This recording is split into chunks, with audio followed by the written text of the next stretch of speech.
The Pulling train out is stop. not a safe method for birth control. I'm so happy that's how the stream starts. That's such a great way to start our lives. Pulling out is not a safe method for birth control, everyone. Can you turn that into like a Christian hymn for me? That would be great. This is a PSA. This is a PSA for what happens. Anyways. I'm just adding people and shit and doing that kind of stuff. Since I don't know how to bring up Zach's fucking characters and his fucking name on a keyboard, I have to right click them and mention them every time that I want to add them for something. Oh, that's right. Yeah, because weird character. I should probably change it. You're a weird character. Redo your whole character. I mean, in if 5 minutes. I was wanting to keep your name, but I was gonna put in parentheses after it Zach, just so I could be like, I can actually fucking at him now. Thank you, Jesus. You rat bastard. Oh, here. Where is Oh my Leon. Put your ambience on. Get immersed. My what? Ambience, like listen to music that makes you feel inspired. Oh, okay. Yeah.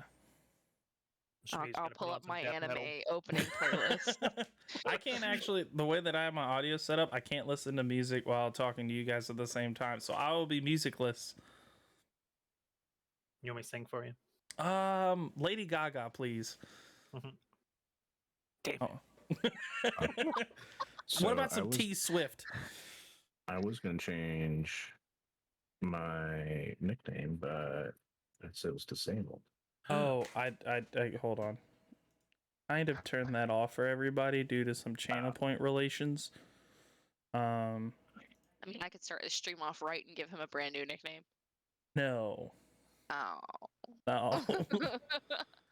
Oh. Hold on. I just have to change permissions really quick, and then I'll let you do that again. Where'd it go? All right. You can change your nickname now. Let me know when you change it. Me too. Oh, are you changing your nickname? Yeah. Just so you can look at my name in Discord and you'd be like, that's the boy's name. That's what, Michael? No. Oh. My character. Oh. My character. It's going to be so long that it's just going to turn into dots for Discord. Yeah, I'm going to shorten it. You only know my full name when you put a ring on it. Wait, did Joe... Wait, are you married? No. Yeah, okay, so like, wait, then why does your partner know your We're name? Mormons. What? We're Mormons, man. Polymorphic. Jesus, dude. No, you're not. There's no way in hell that you're a Mormon. For Mormons, I have questions. I'm not a Mormon. Okay. I'm just saying. I have many, many questions. You see the games I run me, and you're like, yeah, this is how a Mormon runs a game. This is a Mormonite right here. Let me tell you something. Zach, though, is, so kindly keep your remarks to yourselves. Sorry, Zach. What? I wasn't even paying attention to what you guys are saying. Well, Zach, Michael outed you as a Mormon. You wanna talk about nuts. it? Oh! Set up. If Zach was right next to me, we'd be high fiving. Pitter patter. Anyways. Wow. Michael, did you want to change your name? Oh, I didn't know I had the power. Oh, there we go. I have the power. Christ. Lord have mercy. Let me Chris, how do I do this again? Do what? How do I change my name? Fuck me. Hold on. You can just tell me. I'll do it. Oh my god. I do not need... Don't... Okay, thank you, sir. Thank you, sir.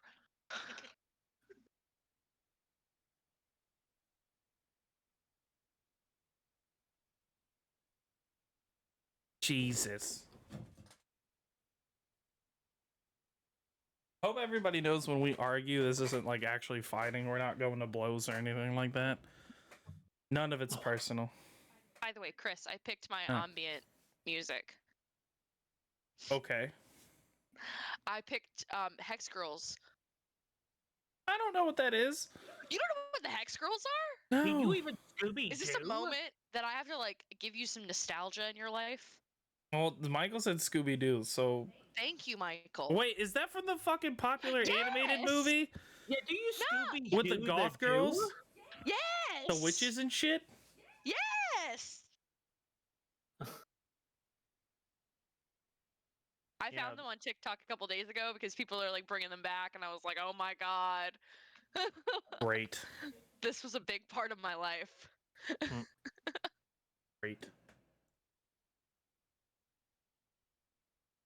Fantismo. Fantastico. Fantastico. All right, is everybody ready? Hold on. I need water. Water. get I that asked you water. if you needed anything. No, I have water. I just need to drink some. Okay. Dude, Do you have come on. enough? Looking into it, yes. Like a crystal ball, I can see into my future. Okay.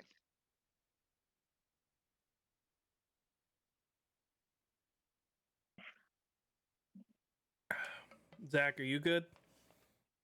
Yes. Michael, are you good? I am always good. That's a lie. Logan, are you good? I'm fine. All right. Time for the shenanigans. Hello and welcome to the first ever second kind of campaign for the Land of Lao that we don't have a creative name for, which is kind of sad. Didn't talk about it. Oh well. So let's get into it. Get your music on, all that jazz, even though Michael boldly instructed all of us to do so. He is the king. Anyways, so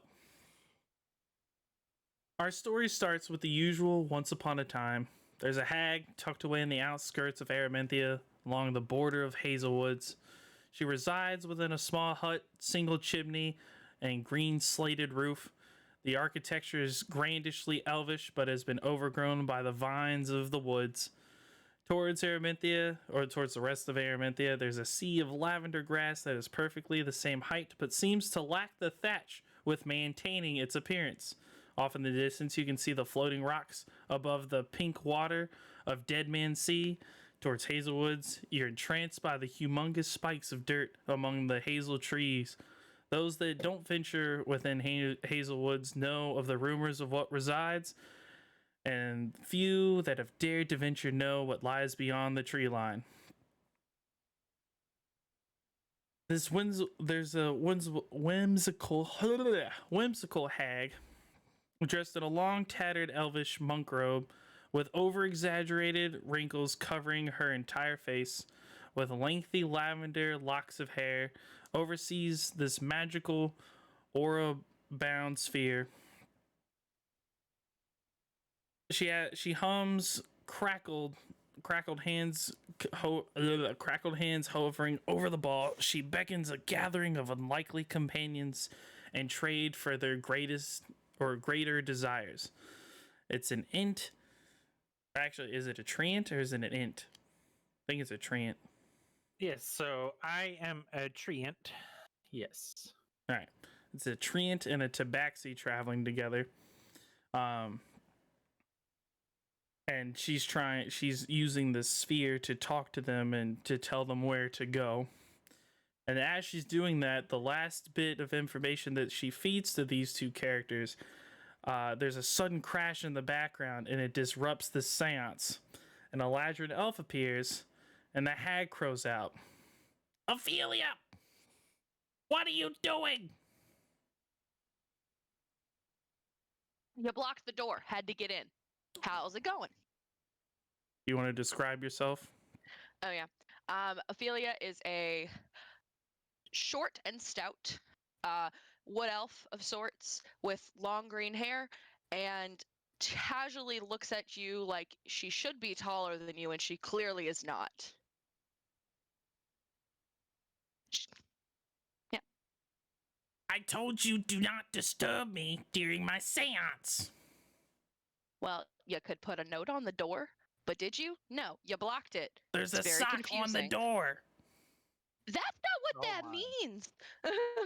That's what it means to me. Look at me. Do you see me getting with anyone? I see two persons, but I don't see what the sock is for. You know what the sock is for. Do you know what the sock is for? Maybe I'm not as hip as you are, but I know what the sock is for. Next time, try a scrunchie, okay? What's a scrunchie? What you're going for. What is a scrunchie? It's like a thing that holds your hair up. Get with it, Like a hun. rubber Come on. band? Sure, we'll go with it. Okay. God, Alright, you're old so- sometimes. Excuse me? Shh, you're hearing things again. Alright. We've got some guests arriving in a few days. Make sure the house is clean before they arrive. Okay, you sure you want me to do that? Because what happened last time was, you fell a lot when I cleaned. I'm gonna sit right here and I'm gonna meditate and I'm gonna wait for the house to be clean. Just make sure it's ready. Okay, sure thing. Don't touch anything. You just put dust on stuff. She mumbles to herself, but it's not loud enough for you to hear anything. I could hear you. It's disgruntled, very disgruntled. She's very upset.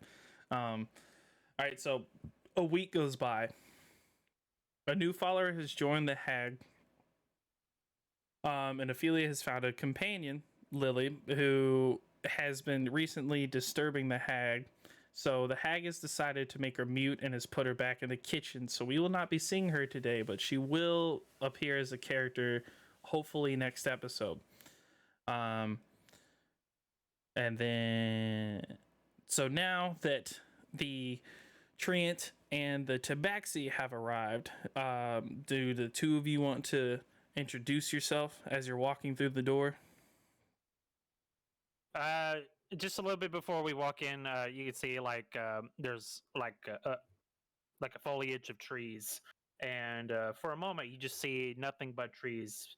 But you catch a glimpse and you see one of them begin to move and take shape into a humanoid form, followed of course by his tabaxi companion. But this treant is a tall, 8-foot tall treant that wears an old cape and a decayed and practically useless steel armor attached to him that was once a giant that he found on a battlefield years ago. He has no leaves, and he basically looks like a winter worn oak tree with some nasty thorns on a few patches of his body. And he wields a giant scythe that he has sheathed on his back. And his name is Shadow Oak the Hollowed. And he turns towards his tabaxi companion and says, "Do you think this is the place?"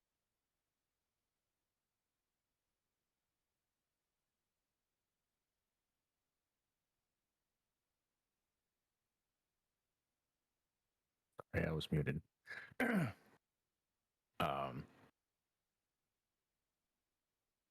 I think it is. It could be. It just looks like woods to me.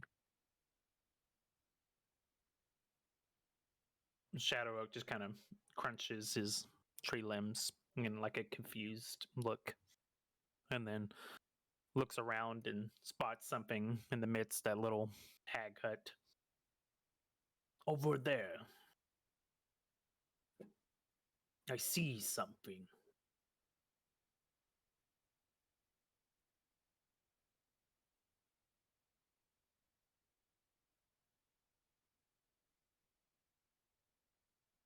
Well, let's go have a look. You're better at this nature stuff than I am. Do not put yourself down. You are clever. He'd probably smirk and then gesture at himself. He's probably about like 5'8", and he does not look like he should be in these woods. He's dressed not too regal, but more than just normal adventuring gear, like dark purple robes and very upkept hair, and kind of walking through, not like gingerly, but just very regretful that he's having to slog through pretty much almost like a muddy bog to get to this location for whatever was sent on the message. And his name is Conleth Bodaway.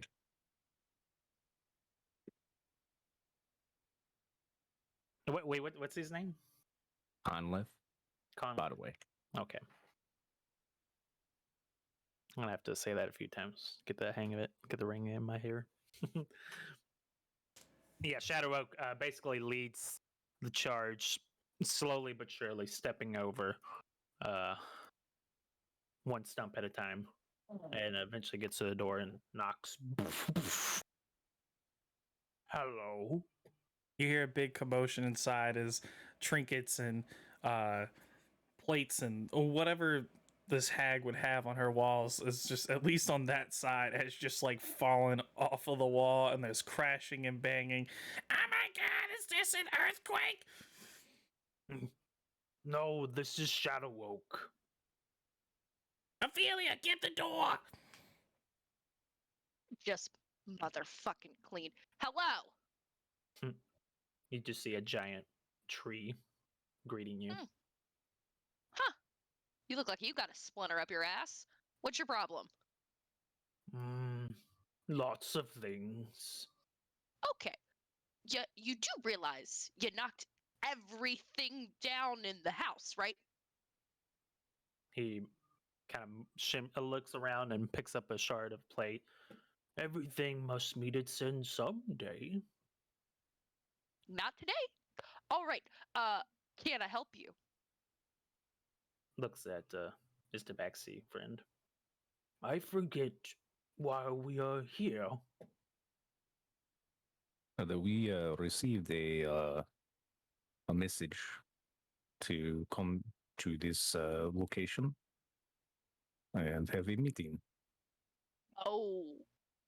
So you're the one. Okay, cool. I don't know if your friend's gonna fit in the house. Let him in, let him in. I don't know if he's gonna fit, Pega. He's gonna fit. Just tell He's the gonna, okay. tell You're tell gonna tell the fit. tabaxi to come first. All right. So Catboy come first. Man, Tree guy follow. Okay. Whatever. All right, so as I'm gonna mess this pronunciation up already. Conleth. mhm. As Conleth enters, he fits in just fine.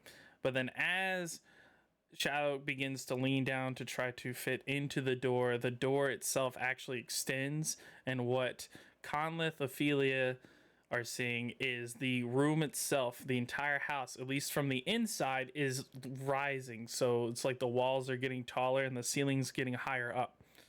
Nothing else in the house is disturbed, and on the outside it wouldn't have changed, but it's only on the inside, so Shadow can actually just walk into the house.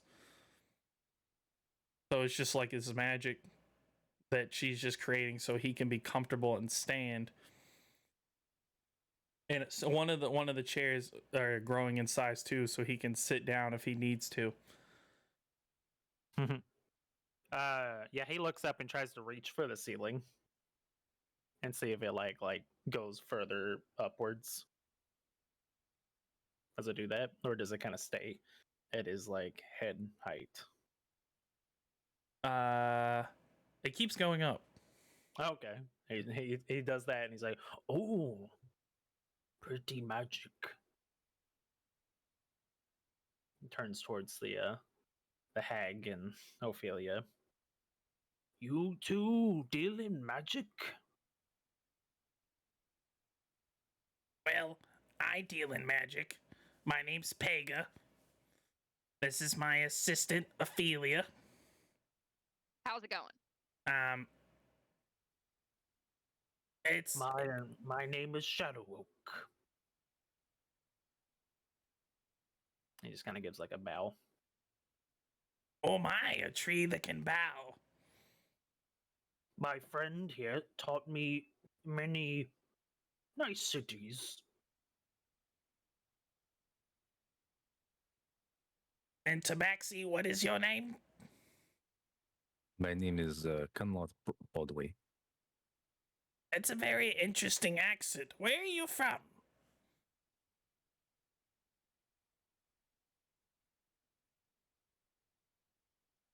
You seem don't- rather noble. Well, I mean, my family is the Broadways. I mean, they've gone across this whole land. Yes, yes. I think I've come across a few of you before.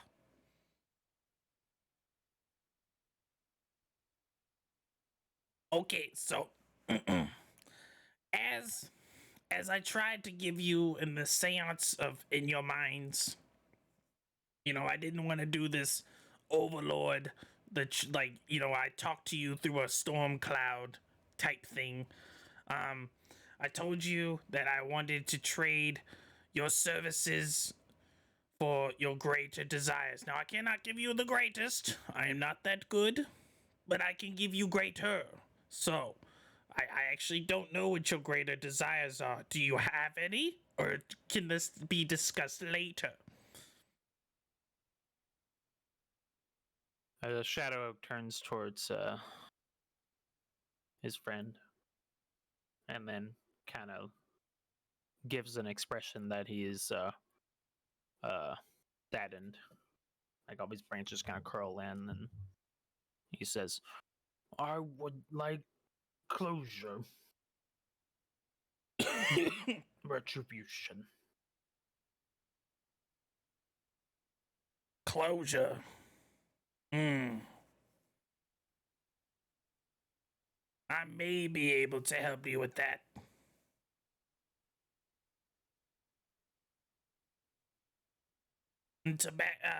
Conlet? What are some of your greater desires?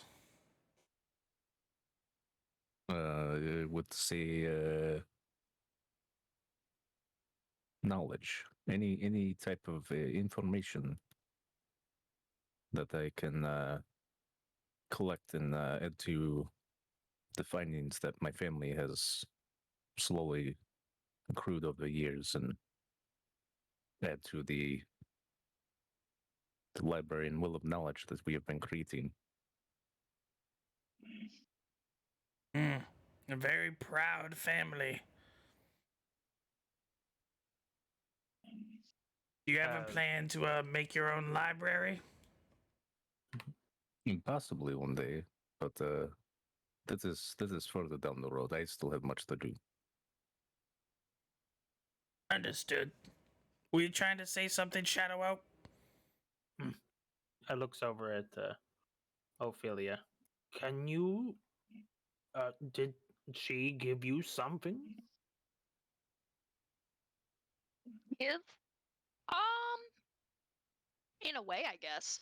But mm, I would say that was more of a help your girl out in a sensitive situation sort of deal. I didn't really do anything at the time. Mostly now I'm just repaying the favor. I see. It was contractual. Probably not that formal. Mhm. Let's just say the old hag here has taken care of me since I was rather little. After, well, a less than exciting, well, less than pleasant childhood experience. And now I'm here, and well, uh, so many years don't get paid back in one act. You know what I mean? I know. My friend here saved me a few times, and I aim to repay him for his friendship.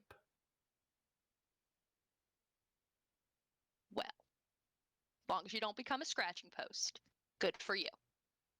He gives like a happy look. All his brains just kind of flutter out, and he kind of stands up a little taller.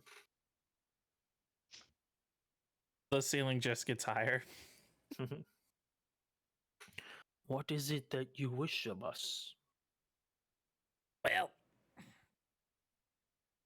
typically, the business is settled by the Araminthian politics, but we've decided to go a little bit more local because some things just, that affect our lands that they don't want to do. I'm trying to conjure up a group of people, and maybe, you guys would be willing to do some jobs for whatever that is that you want. Obviously, you're getting paid, but there's some contractual obligations down the road.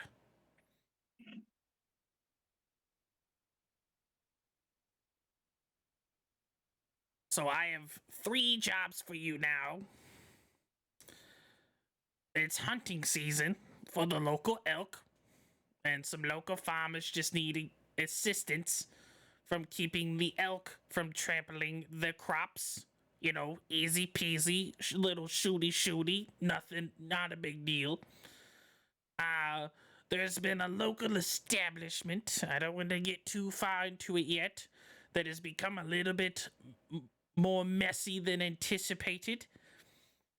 A disappearance of a friend and blood on the hands of a suspicious child is I have to keep it private for right now. And then we have a cockatrice infestation. And the only thing that I really need you to do is to investigate your findings, and if you can eliminate the cockatrice, then that would be great. But you don't have to. It's not a part of the job. It's just optional.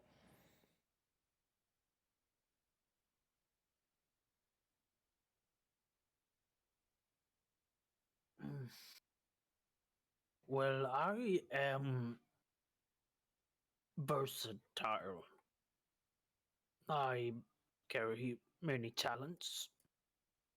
I could do any. Though I advise killing animals, I do not enjoy that. What do you think, Con?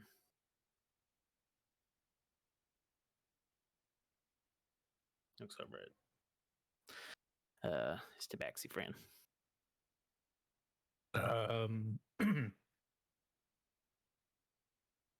I mean, I'll go with what you're saying.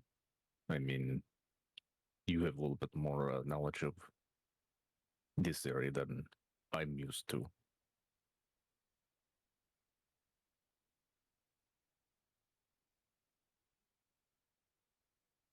Shadow Oak turns towards Ophelia. What is your insight?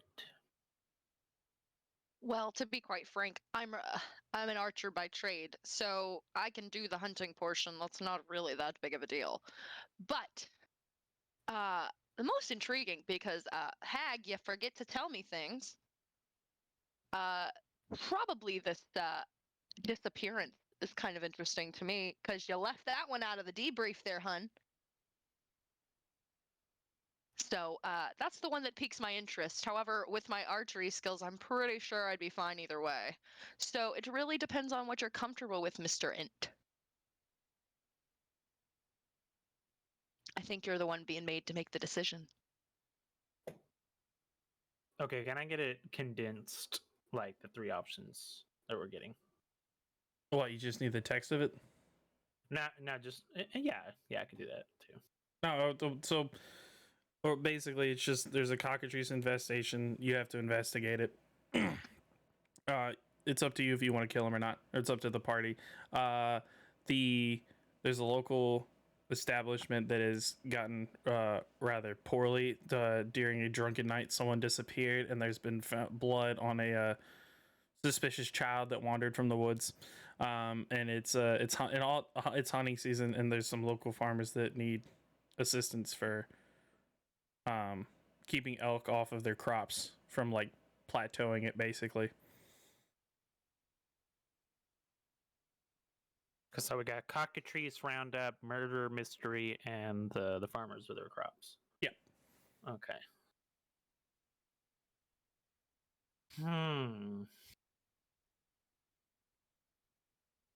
Well, if we do not do something, someone will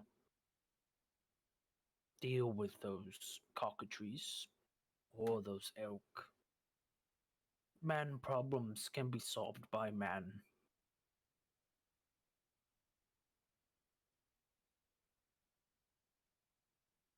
Maybe we get all of them if we keep an eye out. Though I don't have eyes. So, Con, you have to look for me. It depends. I mean, if they're all within the same village, then I mean, we could kill 3 birds with 1 stone.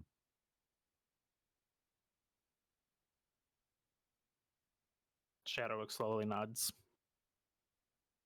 It is agreed. We'll do all of them, if we can. But we'll start with the cockatrice. Okay. Where is our first? It looks at Khan. What is the word? Oh, lead.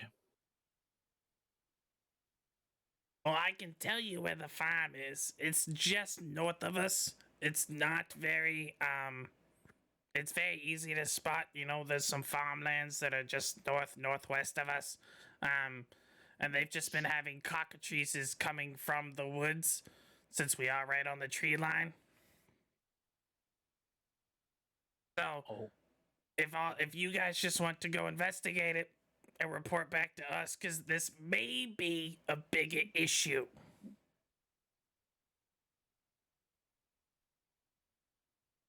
we'll investigate this issue. And Shadow Oak starts to leave out the room. Goodbye. Hold up, big fella. You don't really know where you're going. He knocks his head on the ceiling. I told you to hold on. All right, Haggy. I'm going to get some bread from the kitchen and I'm going to take them, okay? Because you didn't really give them directions. Okay? It's easy to see.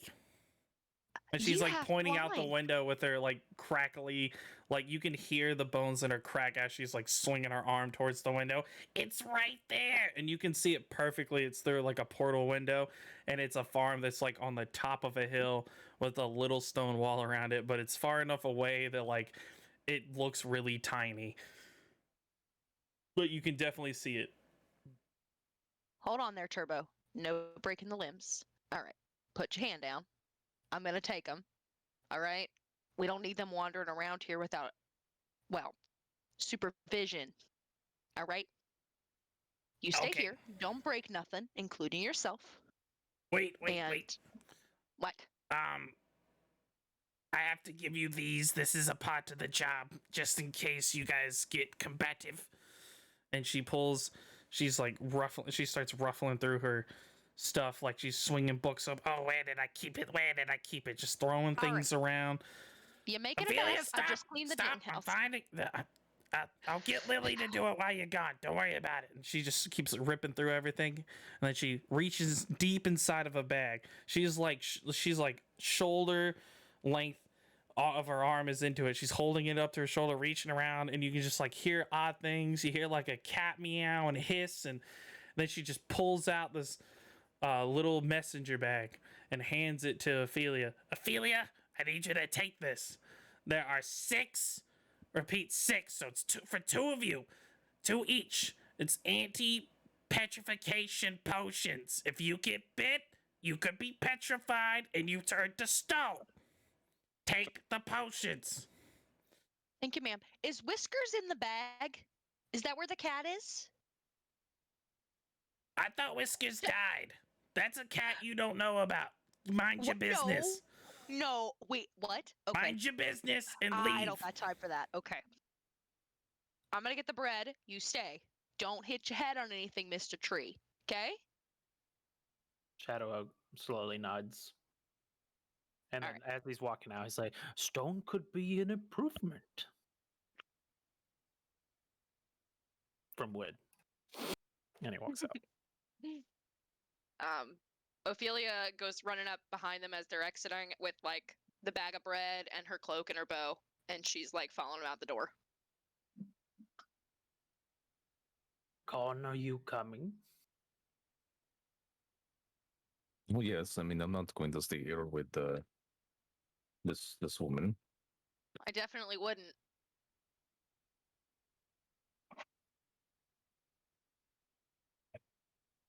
And Shadow Oak starts to aimlessly walk in a direction that he thinks is the right way until is corrected otherwise.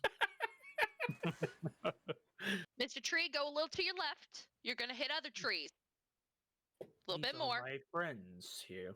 Right, but we don't need to hug them right now. Go a little to your left. He gives like half hugs to every tree he sees. All right. Little bird chirps on his finger. This one tells me a wind's coming. A nice cool wind. And then lets Does it he fly talk up. to little creatures a lot? Somewhat. Okay. Not like we do. Okay. Con says I have a gift. Mm-hmm. Okay. I've seen him do it. Okay. Talk to things that don't normally talk. You don't think animals talk? They talk, but not to people. Not to They do. persons. Maybe not to you. I mean, they talk to certain people. Well, no offense, sir, but you basically are an animal. Hate to be like that. Animals are special in that they don't worry too much about human affairs. Messy things lead to disaster. And like he kind of holds his arm. You can see it like has like some scorched wood.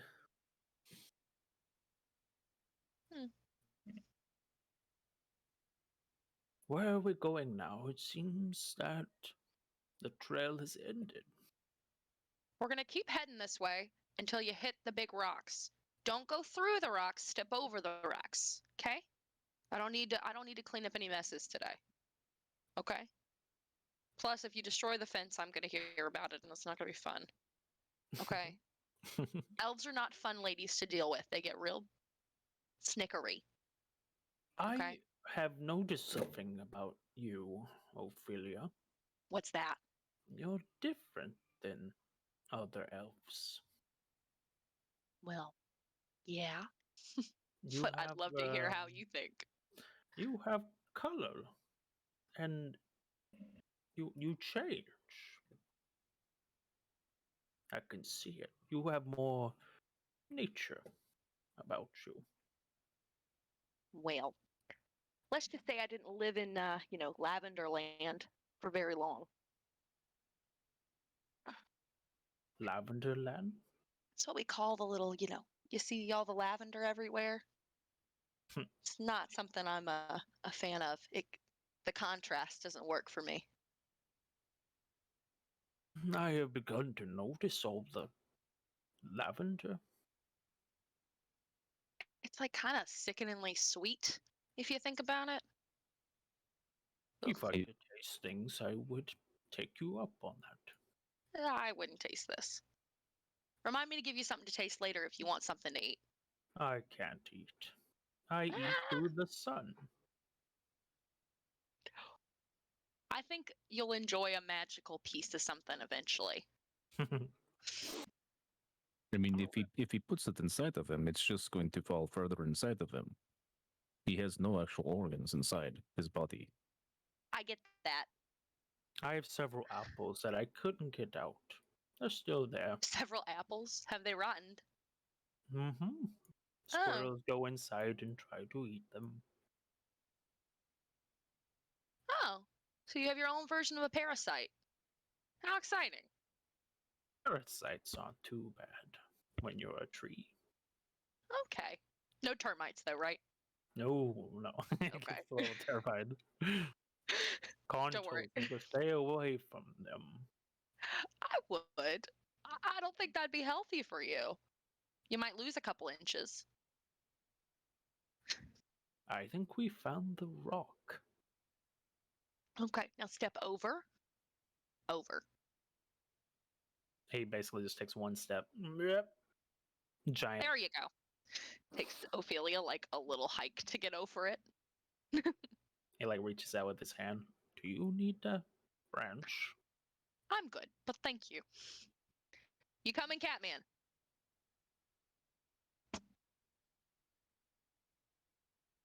Calith's climbing over the rock. Alrighty. Shadow holds out a hand for Con.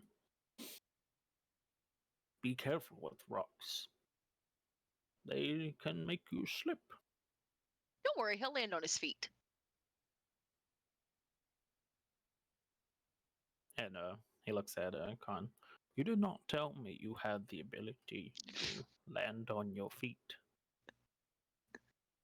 Everybody has a ability to do that. This woman thinks that I am literally a cat, but obviously she's been stuck in the Lavender Land for too long, and hasn't traversed the world and seen the beauties like we have. Excuse me. You don't know where I've been. Shadow kind of cringes a little bit and looks at Con and says, I don't think she would like where we have been. Not as pretty as this place. Just to be clear, y'all, I've seen quite a bit of stuff in my shorter life than yours, I know. But I've seen plenty. Hopefully more good than bad. Can't say that. He just gives a sad expression.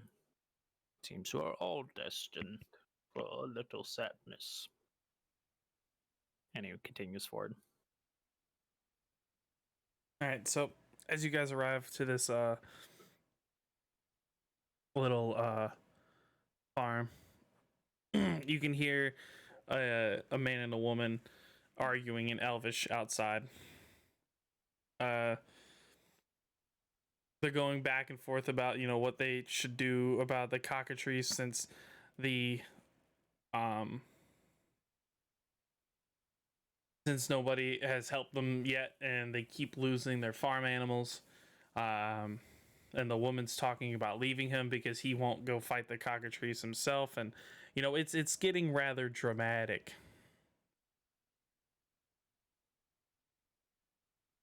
Seems those two are in a dispute. We should do something.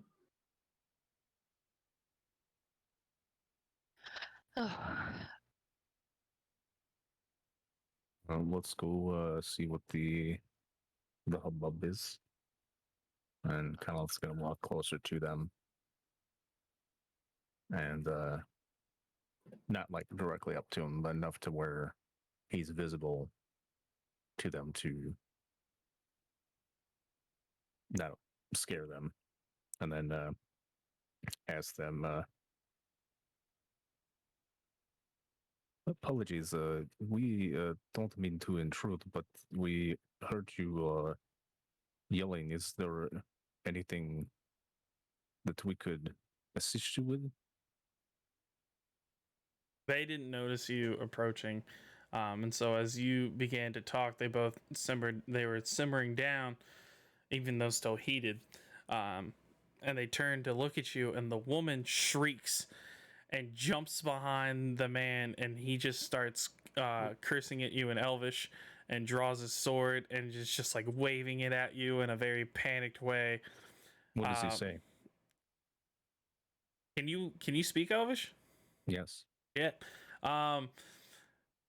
He's, but you dirty decrepit cat man, get away, demon, get away. We've had enough of you. Come by here, get away. I'm going to say back to him in Elvish, I do not understand what you're saying. This is the first time I've been around this area. But I've seen you cat people before, and we don't like you here. Shadow Oak steps over next to Khan and says, "This one looks angry with you. Did you say something?" No, all I said was, can we help you? And he is very angry. They both freak out when they see a talking tree and then run back inside and lock the door. Ophelia like walks up behind them and goes like, "You guys have no people skills, do you?" Unfortunately, they don't let us develop them. Okay. Ophelia walks up the door and knocks and says, "It's Ophelia. They're fine. I promise."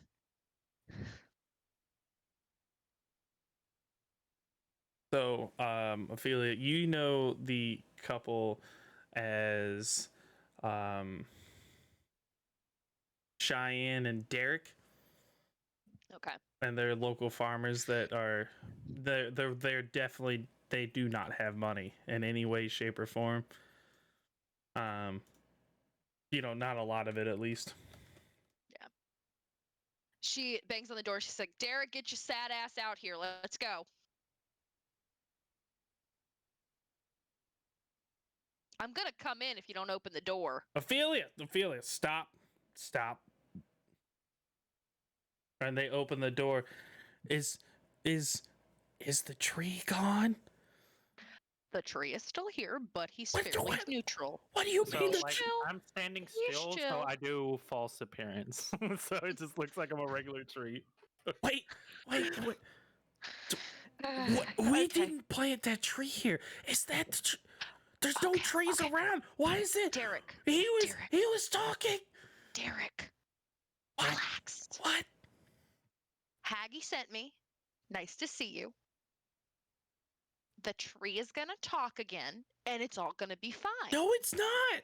It's literally gonna be fine. Don't look, man. The cat's fairly educated. He's okay. He's not gonna eat you. It's all gonna be fine. Come on out. I've seen his robes before. Put your little lavender in your pocket, sniff it for good luck, and come on out. That's not something we do. I'm trying to help you. Come on. So he turns back to his wife and like waves her to the back, and he steps out and he's like shaking a little bit. He's like, "Okay, so where's the I see the tabaxi," and he's very bug-eyed staring at him. Now, why is the tree, the talking tree, not moving anymore? He's just standing. Oh, the root. What? I didn't plant that tree. Derek, there are things in this world other than elves. Okay? Well, yes, obviously, Okay, I know what a so things tabaxi is. I've Right. never seen a talking tree before. Derek. Shadow Oak moves forward. It seems that we got off on the wrong brand. Okay, Mr. Tree, you're going too far. You need to give him some space. He's gonna have a freaking heart attack. Hold on, guys. Hold on. I completely. Hey, I know medicine. Michael, hold on. I completely forgot about fucking sound commands. I have to disconnect my chat bot now. Because right now we're listening to I've Got No Fucks to Give.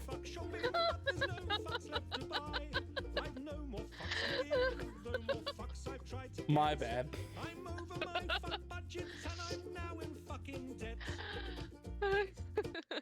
Wow. What a fuck up. Okay. We're gonna disconnect those things. Okay, so that shouldn't happen anymore, but let me just like make sure. Jesus Christ. My I bad, was guys. wondering where that came from while I was talking. I was like, hello. Okay, yeah. Okay, they don't work anymore. We're fine. Anyways. All right. So the guy was freaking out about the tree talking again. You guys can start. Sorry. Okay. Mr. Tree? Not the point. Ophelia's gonna take Derek by the cheeks, do a little smush face, like, the guppy face, and just kind of smack him on his cheekbones and go, chill out. It's gonna be fine. The tree is gonna talk. Here to help you, not to hurt you, eat you, or damage you. Understood? Okay. Okay. Do you need a hug? No. I was about to I say, go hug your wife if you need some assistance. All right? think I'm okay. You think so? All right. Don't wet yourself. It's gonna be fine. All right. Tree, no talkie talkie. Shh. It seems. Oh, my friend Con here is good with words. Very clever. I totally believe that, but the elves are officially freaked out. So, here, actually, Khan, come here. Stand right here. We're gonna prove a point. Right next to me. Shadow steps closer. Okay, Tree, you're gonna actually tower them, so not too close. I crouch down, and it's still Okay. not enough. He's a bush. Okay. Okay, Derek. We're gonna shake hands with the cat man. Everything's gonna be fine. All right? Got it? Okay. Okay. Catman, you're gonna shake hands with Derek. You good? My name is Connolith. Okay, Con. Got it. Okay. Shake hands. Shaky, shaky. Is that what this man wants to do? I'm still trying to figure out what his issue is. He is scared of you, and we're trying to get past it. Why are you scared of me? We've had some of your kind come here some years ago, and they took over our markets, and we've been selling a lot of our produce locally because we can't compete with them. And the coloring of your robes matches them, and I find this weird. Obviously, you've never been here before. You look just as concerned as any other tourist, but you're you're representing the colors of the people that gave us strife. Well, I am sorry that you had sad times in the past, but I mean, it sounds more like you ran into people that were just jerks. That's there's jerks in the world, not just specific people that are jerks. Do you know what I'm saying? I'm not a diplomat for all tabaxi, but it sounds like you just had a poor interaction with some people that came in and bullied you out of that type of business. It's just like Con says. Judging the actions of the many for the few is not a smart thing to do. Tree is Well, a poet now. the tree does a lot of things. Okay. What? So, Derek, we're going to go back to the problem at hand. We're here to help you with your little choo-chicka thingy problem. It's a cockatrice. Cockatrice problem. I want to call them chupacabras. I know that's not what they are. All right. So tell me about it. What can I do to help you? What can we do to help you?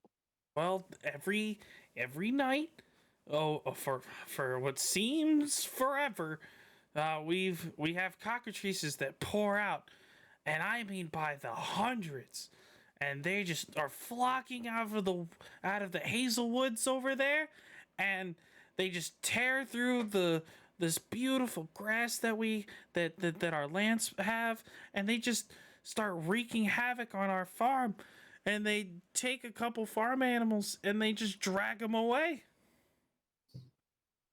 Hmm. As nature does. They are simply reclaiming the lands.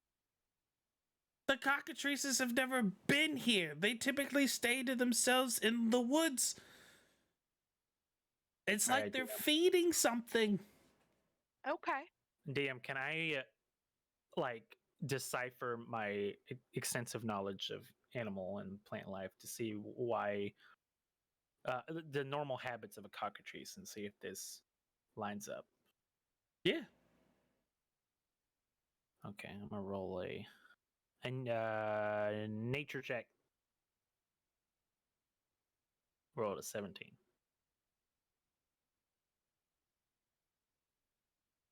All right. Actually, know the general natures of a cockatrice. Don't say that. No, I'm a break immersion. I've broken immersion. I think no more fucks to give broke a version. Yeah, definitely. Okay. So um their cockatrices are basically all right, fine. In this world they're basically like demonic chickens. Um you know, they've turned more of like they're just a smaller monstrosity. They are still herbivores.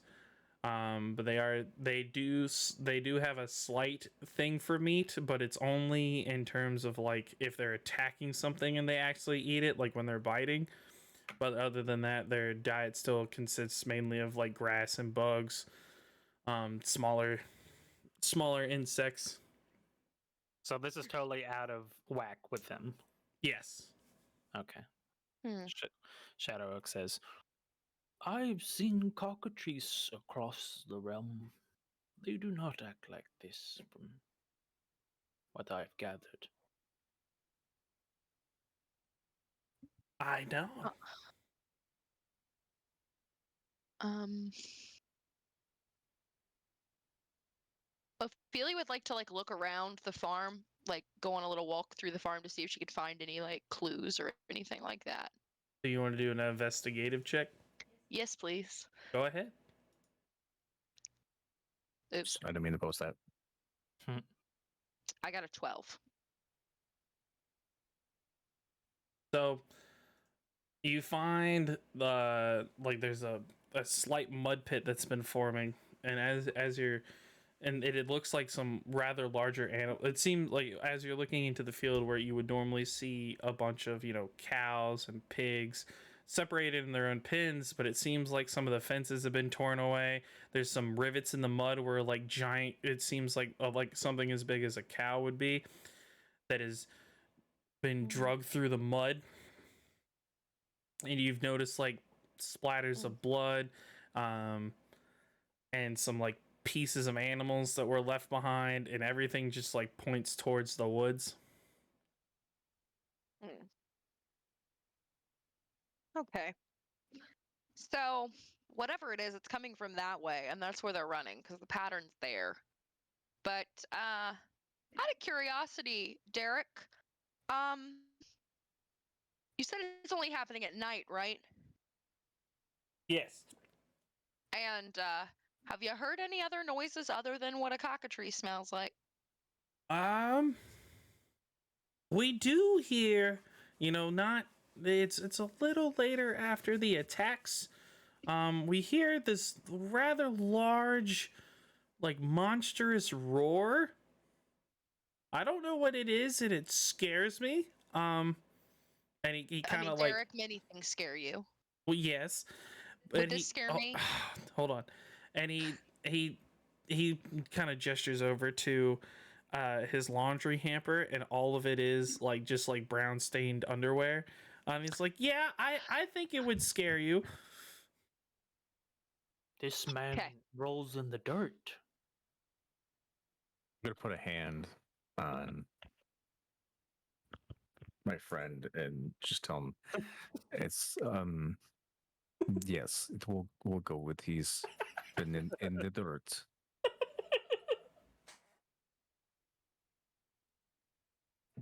Shadow Oak looks at the people and looks at Khan and says, I feel something is being left out.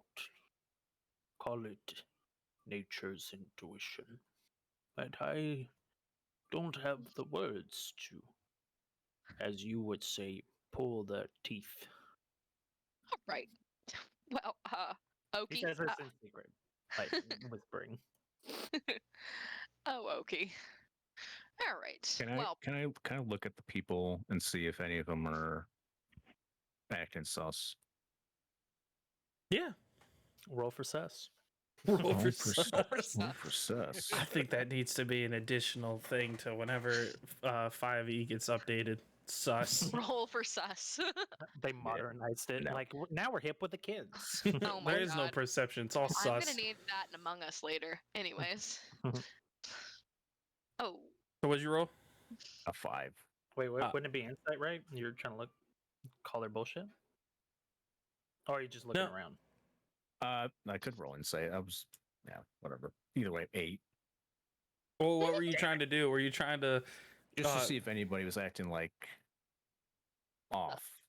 not just like freaked out over the situation, but like just very awkward, like people would be scared in a situation, but any tells for like someone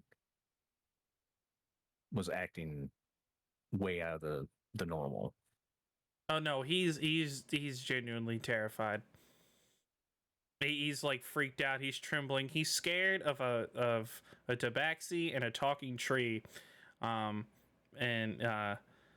he's gestured over to the fact that he rolls in dirt, as Shadow Oak would like to say it. Yeah. If that's the case, then Conleth would probably ask him, even though he probably knows the answer. Have you set up anybody to take watch at night? Well, we had kids. You had kids? Well, yeah, we You had lost them? kids, and That now we doesn't don't. seem like what someone would say if they had kids. Derek. What? Yeah. Okay. Cheyenne, I heard what you said. Leave the bastard. She's still in the Okay. house. I know. I'm like looking in. Is the door She's in still the open? window. She's going, mm-hmm. You should. You really should. You don't have any kids now. Anyway. All right, boys. What time of day is it? It's like just before noon. Okay. Boys, considering that we have, let's say, 8 hours before it gets nighttime around here, I suggest we head in the direction of the path here and see what we can dig up. Maybe there'll be something sleeping we can see. It sleeps during the day. Oh, that's my best guess at this point. Could be very far in the woods. We make sure that we have proper supplies. Well, I got bread, so we can at least make it through 8 hours. Looks like Khan. Is there anything that we need to prepare?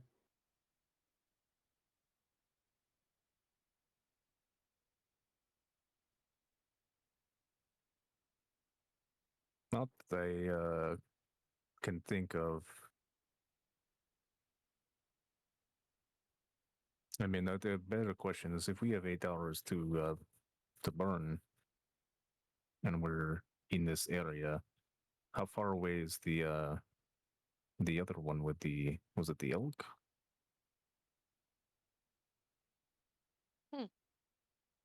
I mean, if it's all in these woods, I mean, we could try to investigate that at the same time of finding what creature or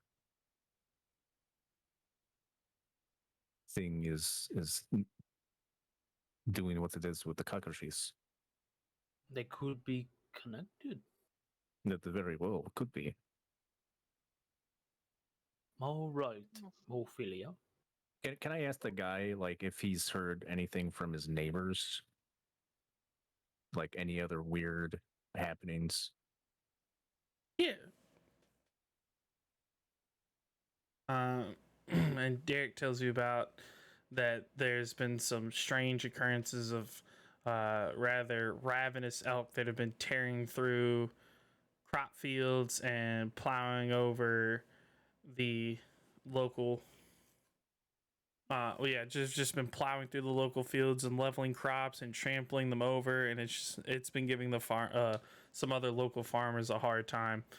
And it's not too much further north. It's only probably like a half-hour walk. Hearing that, I'm gonna look at Shadow and ask him,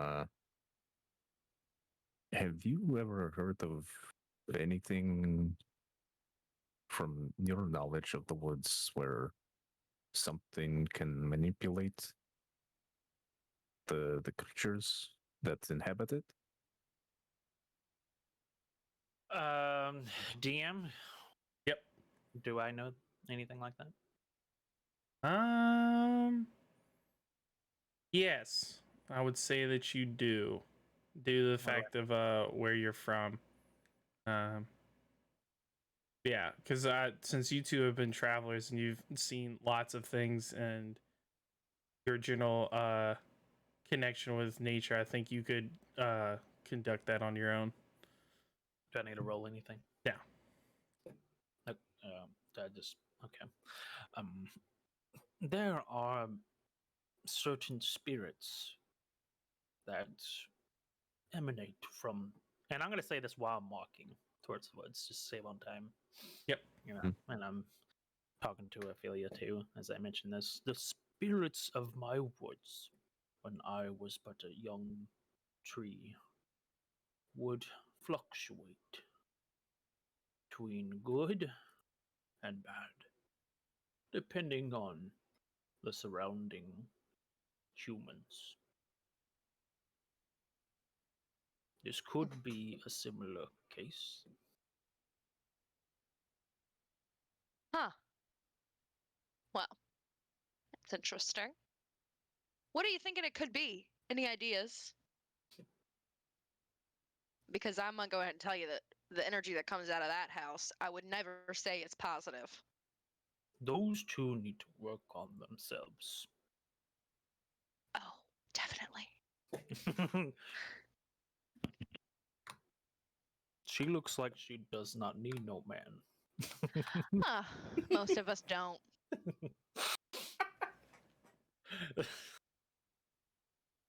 He slowly nods and ventures into the woods and says, I heard of spirits being called in the books that Khan possessed as being named Fae. Oh. Is that right, Khan? It's pretty close. I mean, Fae tends to inhabit different forests. Then it's a weird concept that they can go in the forest, but then there's a place of the Fae Wild. So it's like world in between worlds. I would like to go there one day. I if you go there, Shadow, you're not going by yourself. It's a very it's not a nice place sometimes. It looks nice, but then it's just like our world. That there are things there that don't mean well.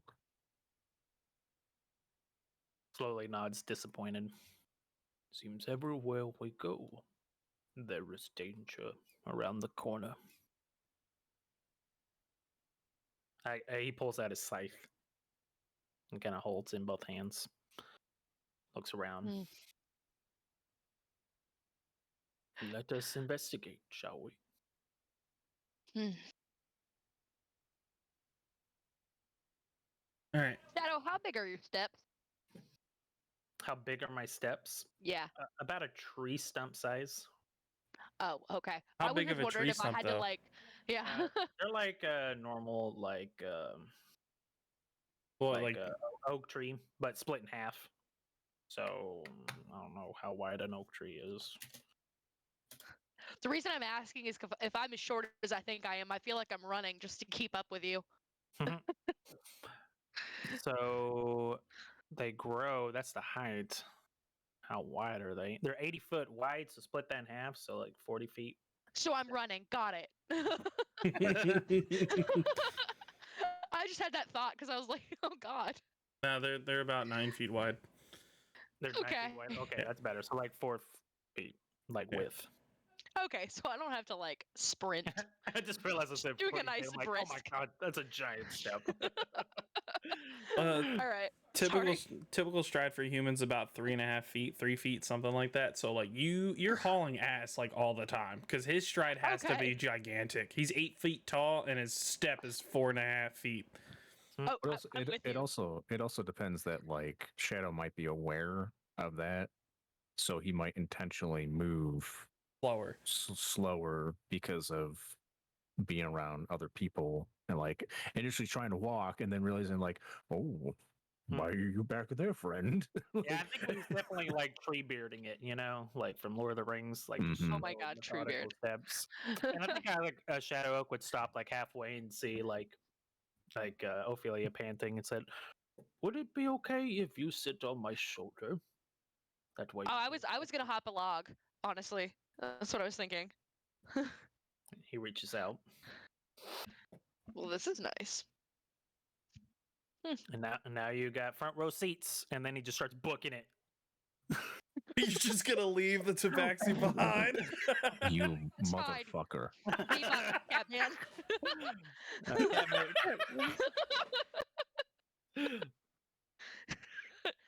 You should leave the scratcher. It's okay. Just keep going. No, he keeps at a slow pace. All And right. yeah, we're just walking. All right, so you guys are heading towards the woods, right? Yep. Mhm. All right. So as you get closer, you start hearing. So I'm assuming all of you have been inside a woods, so you know what sounds like from a distance of when it starts bouncing off of trees.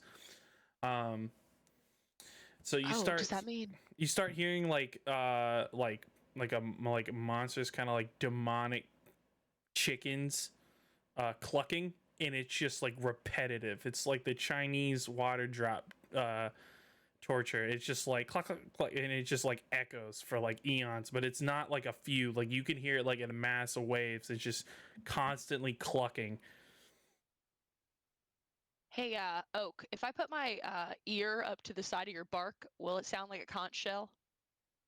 Only one way to find out. Ophelia puts her ear against the bark. I'd say that was pretty accurate. What do they got to do? Do they hear the ocean? I just hear the sounds of the forest. Oh. It'd be funny. You hear the ocean through a tree. You're like, wait, what? Excuse me. I just wanted to see if you had the same effect. I was curious. I have a portal inside me to the elemental plane of water. That's why you hear I the mean, if ocean. that's what you want. Save the treant, save the world. So, Um, Shadow Oak looks down at Khan and to Ophelia and says, "Those aren't normal cluckings." Well, no. I didn't think we were going after chickens.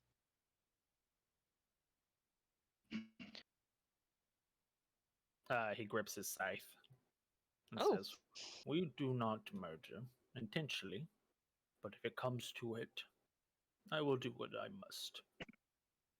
Are they getting louder the further we're going in? have you guys continued to walk forward? I don't think we ever stopped, if I'm being honest. I think once we hear the clucking, we go into stealth mode.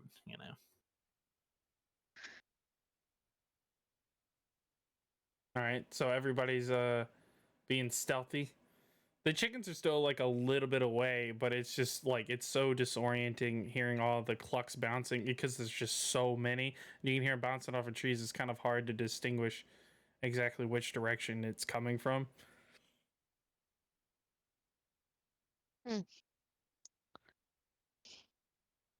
I mean, if we're going up to the other area to investigate about the elks, right? Mm-hmm.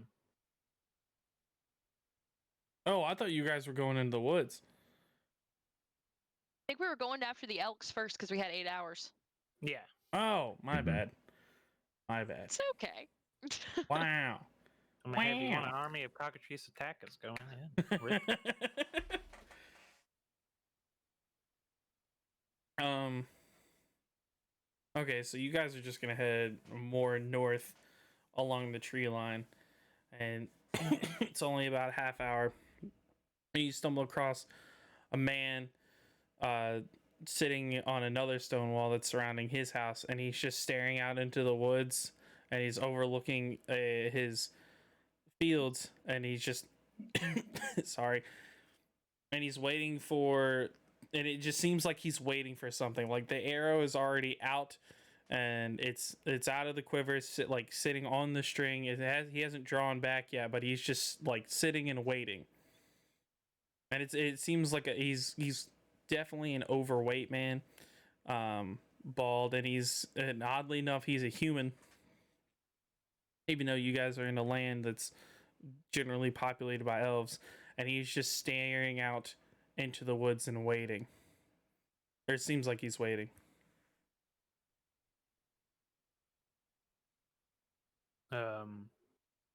Con Shadow looks at Con and crouches down as much as he can. And I think this one is different. You be careful around them. On this one, Miss Tree, I'm gonna agree with you. We must approach him quietly. For if he spots us, he could try to shoot us.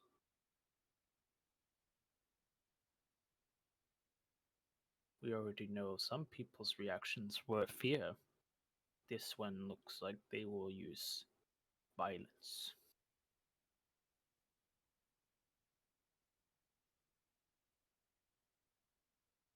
Well, I mean, are we going to completely sneak around him and then surprise him, or make ourselves blatantly aware so that he shouldn't shoot?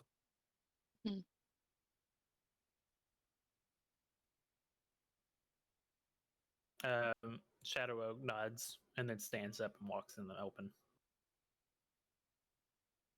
Hello. Before he gets in the open, I wanna cast something. Okay. Like where is he looking? He's looking east, so you guys would be south of him, and he's looking east, so he's not even looking at you.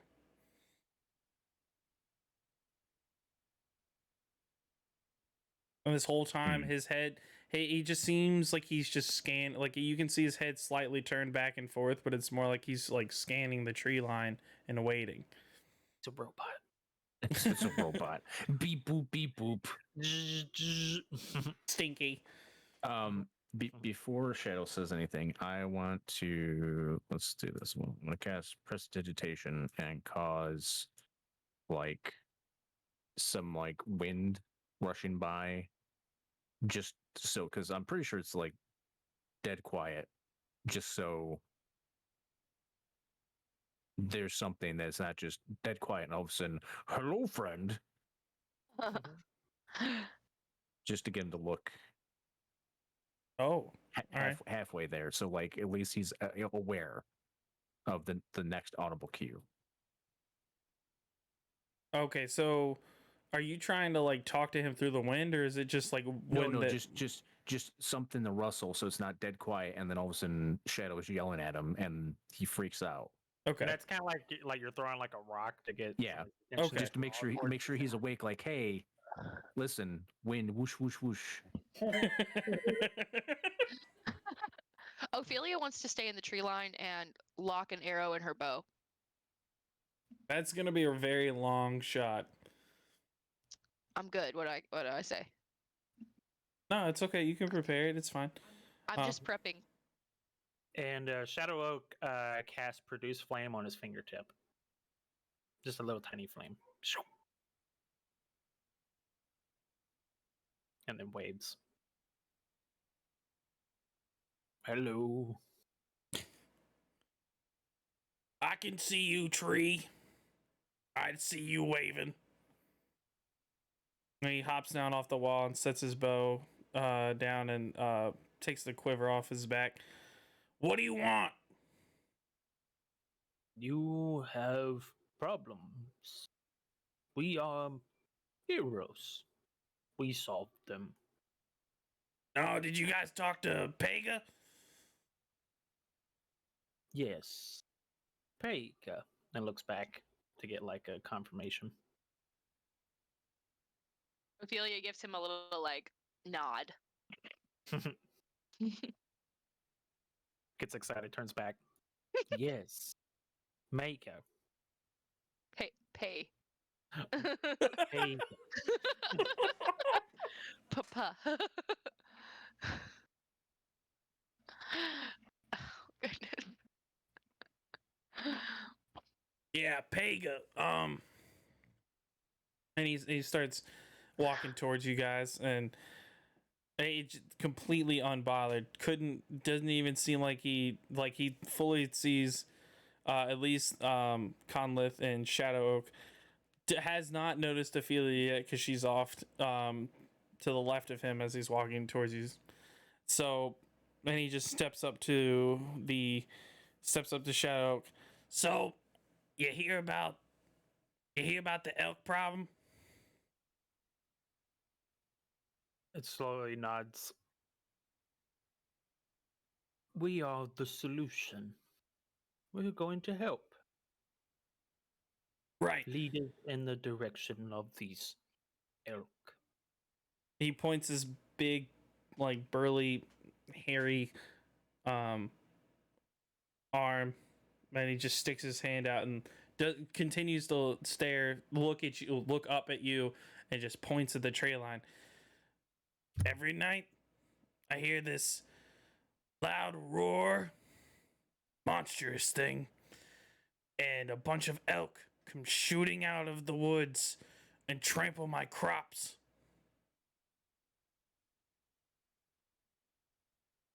And I need something done about the elk. There's been a lot of overpopulation. For some reason, the hunters will no longer go into the woods, and they keep destroying my crop. Turns back to the party still in the woods. You all can come out now.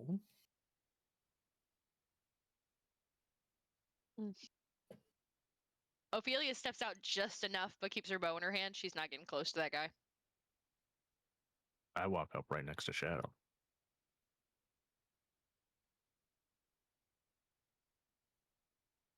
Shadow kind of like dancing fire between his fingers. Looks back at Khan and says, "It seems the two are related."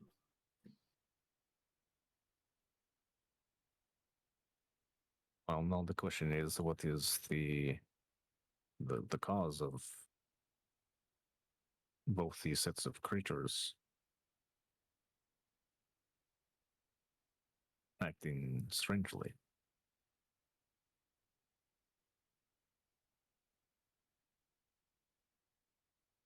You know, there was a performer at the circus that you saved me from. That was Gal Gabur. And he told me that sometimes the spirits react to an injustice that was done on their lands. Maybe something related.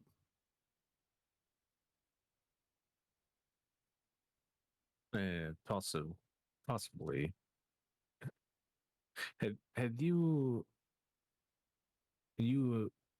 as being all the farmers in this area, has there been any major change or issue besides the animals? Meaning what? Well, the last people we talked to, they said they had issue many years ago with trying to sell their produce. Have you had any issues within the past years of anything happening besides animals acting strangely in the woods? Oh, are you talking about the tabaxi traders? Ah, I ain't bothering with them. They buy my goods. I'm not worried about it. Sure, it's a little cheaper.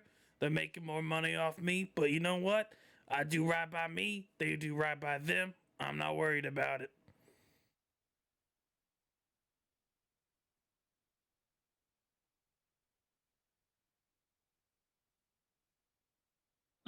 Shadow Oak nods. It seems that we'll have to find out who is the source by venturing deeper into the woods.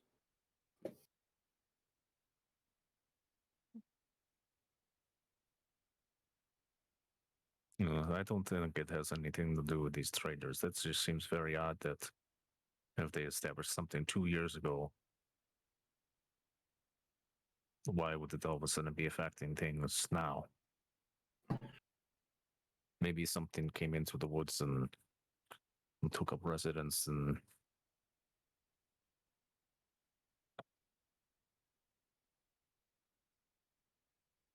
It could be what you call a escape pig, gold.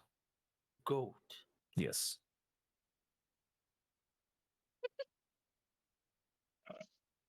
Ophelia, we're going into the woods. He yells. All out. right, let's go. Come on. Do you need this bow and arrow? Hmm? He looks at the farmer and asks that. Like for myself? We could use it. What I can see. you, what can you use it for? He grabs the bow and the arrow, and then lights the arrow, the tip on fire. I had what Khan calls a revelation.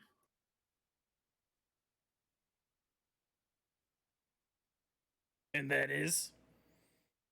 I could use my gift of fire to make arrows fire. Okay, that's great with your fancy magic trick, but what does that have to do with me and my bow? He can do it to my bow. All right. And shrugs at the farmer and goes, "Okay, come along, Khan." I'm gonna pat Shadow on the back and tell him, next time we go to market, we will buy you a bow.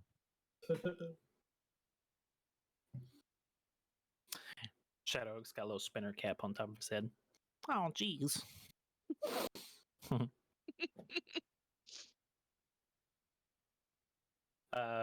So yeah, we gather around Ophelia. I put her on my shoulders and we head out. Okay, so now you guys are going into the woods. Yes. Okay, now I'm back on track. Awesome. Mhm. We got both the quest link, okay? We're getting double XP, double gold. All right. So as the three of you venture along, now we're going back to where I thought you guys were going into the woods. You guys can hear the clucking even louder.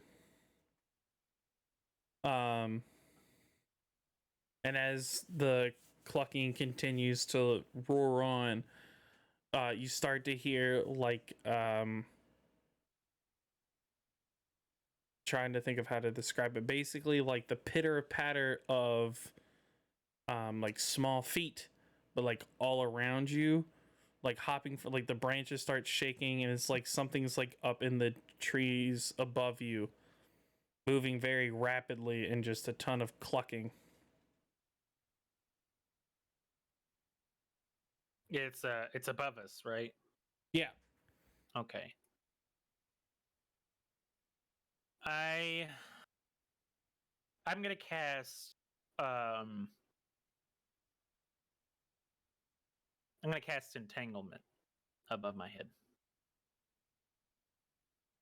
And grasping weeds and vines sprout from the ground, or in the ground. Excuse me. I thought it was like a place, like a point within range, right? So that could count. So basically, what I want to do is like make vines and weeds and vines to sprout from the trees above us, so it kind of makes like a net above our heads.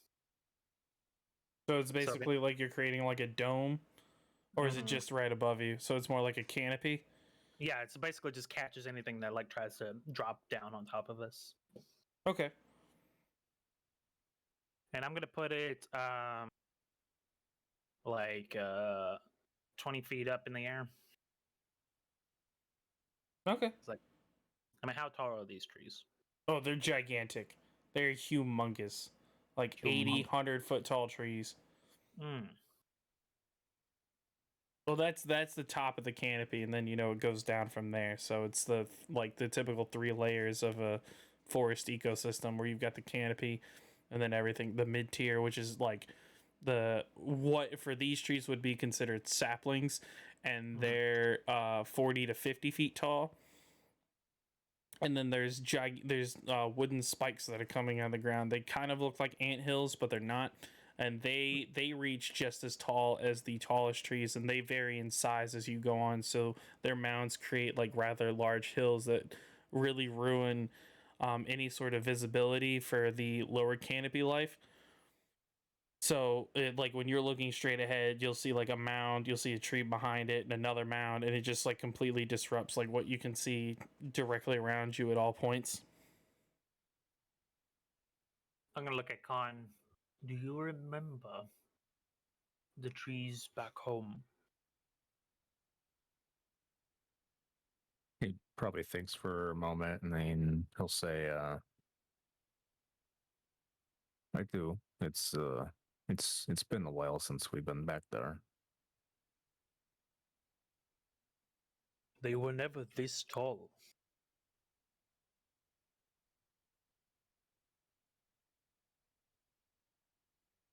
But I think there's things hunting us. I can feel it. We should prep here. We can do that. I hope that whatever is affecting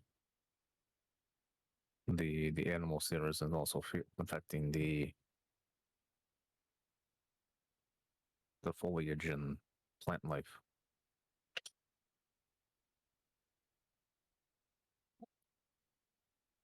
So yeah, I set up the entanglement above our heads, and then I start like using my scythe to kind of carve out those little spikes, and see if I can cultivate some of them that are like kind of shorter, and kind of place them around us.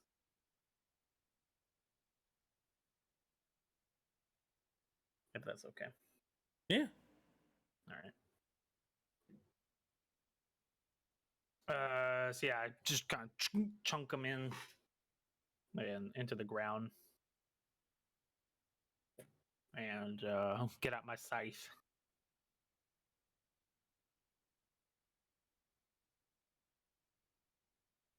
Does anybody else want to do anything?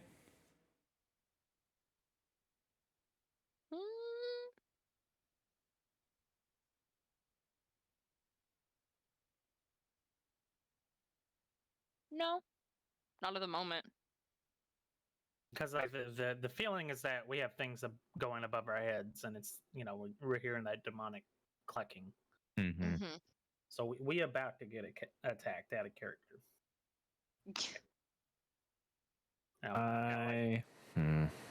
Some kind of like fortifying. I know I'm weighing my ass because level 1 I got one small thought, Michael. And I know we can be like, hey, chickens, give me 30 minutes. Let me take a short rest real quick. let me get that slap back. Throw some feet out. We got time.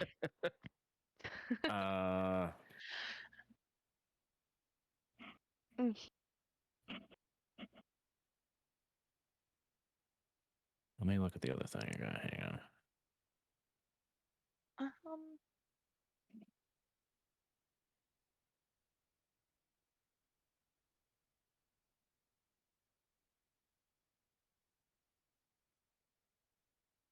I guess Ophelia's just gonna make sure her bow's ready.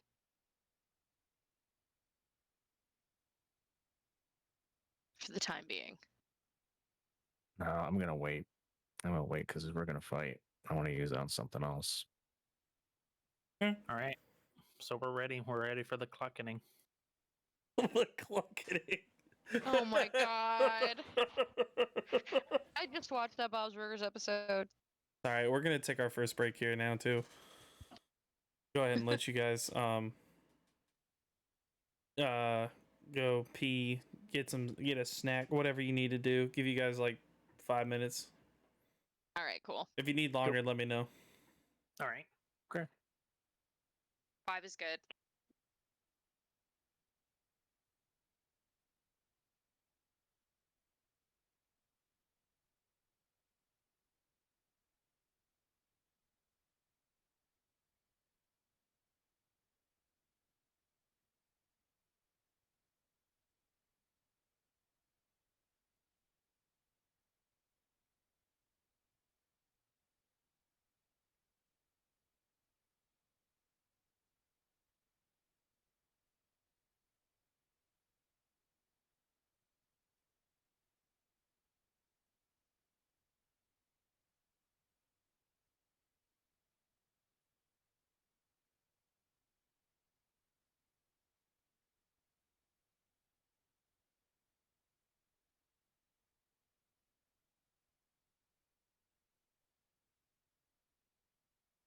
What's up, Joe X?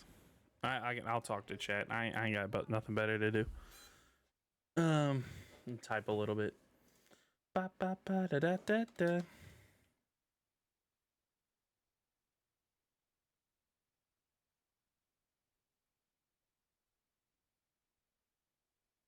Hello, you having fun?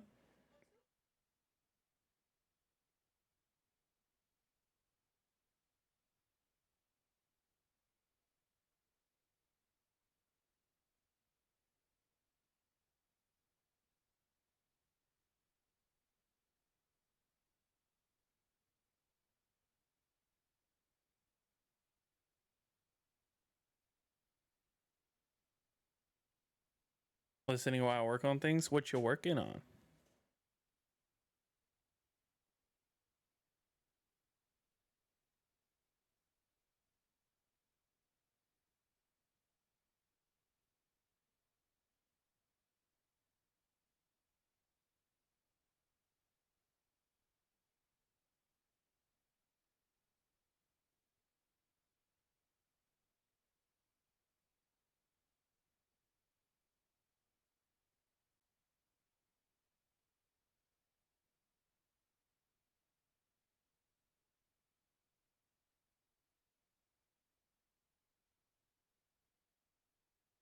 Secret LL things? Oh, do you plan things?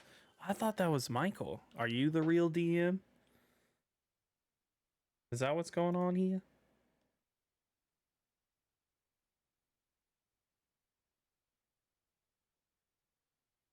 I will never tell. Now I gotta give him shit about it.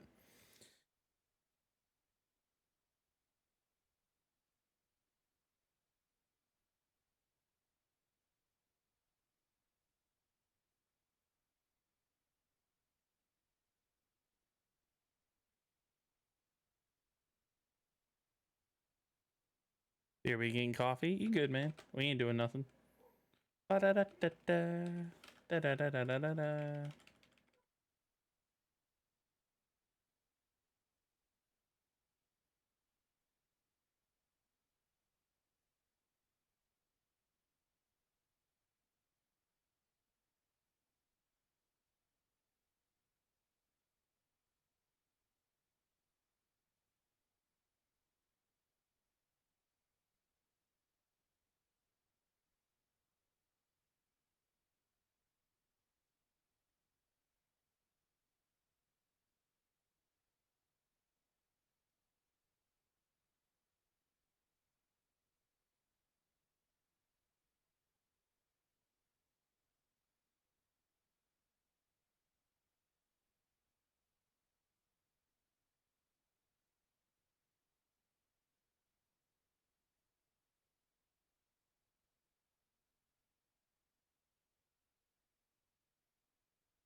I'm back. Welcome back.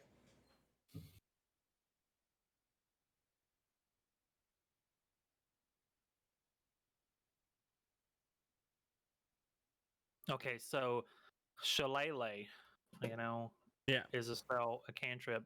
It says the wood of a club or quarterstaff you are holding is imbued with nature's power. For the duration, you can use your spellcasting ability instead of strength. For the attack and damage rolls, a melee attacks using no weapon, and the weapon's damage die becomes a d8. Could I potentially use my hands as a shillelagh? Yeah, you know what? I'll allow it. You are a tree. What's up, babe? He was asking a question to the DM and I was answering it. He's no, but he's basically wondering, can these cockatrices catch these hands? These fiery hands. So well, punch.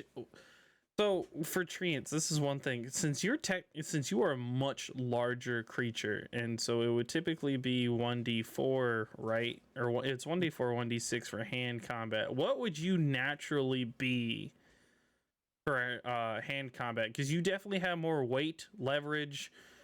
I don't think there's a mechanic in 5e that accounts for size differences for punching. No. Because it's just based off of your strength modifier. You could be Mountain Goliath, and technically you do 1 damage plus your strength modifier. Yeah, it's more relative to your strength modifier. Yeah. Like if you start off as a giant, more often than not you get like a +2 to your strength. Yeah. Unless you're like trained in hand-to-hand combat, it's always just 1 damage plus strength modifier. It's like a monk. They roll a damage die because they're trained in how to do hand-to-hand combat. Okay.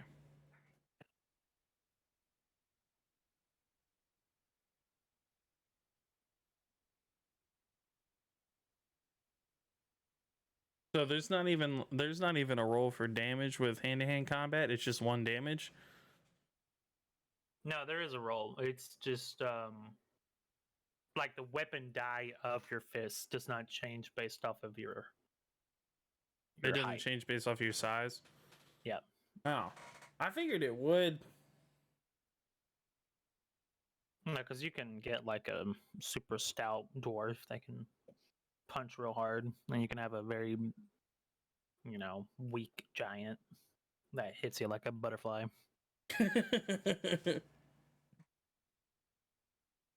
You got to think about it like anybody can throw a punch, right? And you could get in bar fights all your life and throw punches. Yeah. But then you run into a guy that's like trained in Muay Thai, and you go to throw a punch and you hit him, but then he hits you with the Muay Thai technique, and you're like, oh my god, what the fuck just happened to me? It's because they're trained in that form of fighting. So I think that's where they try to explain it, that person would have a variable for the damage output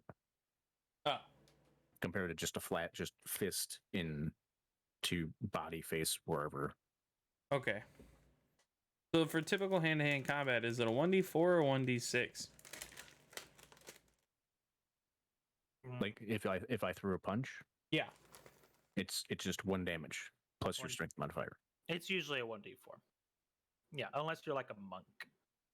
Right. Monks, they get better fist. They get their scales up. Like I have a thing. Where is it? That. No, not that. This. The backseat punch. Yeah, when I go to hit with just on a unarmed attack, it's a 1d4 instead of just 1 damage. Because I would technically have claws. Okay.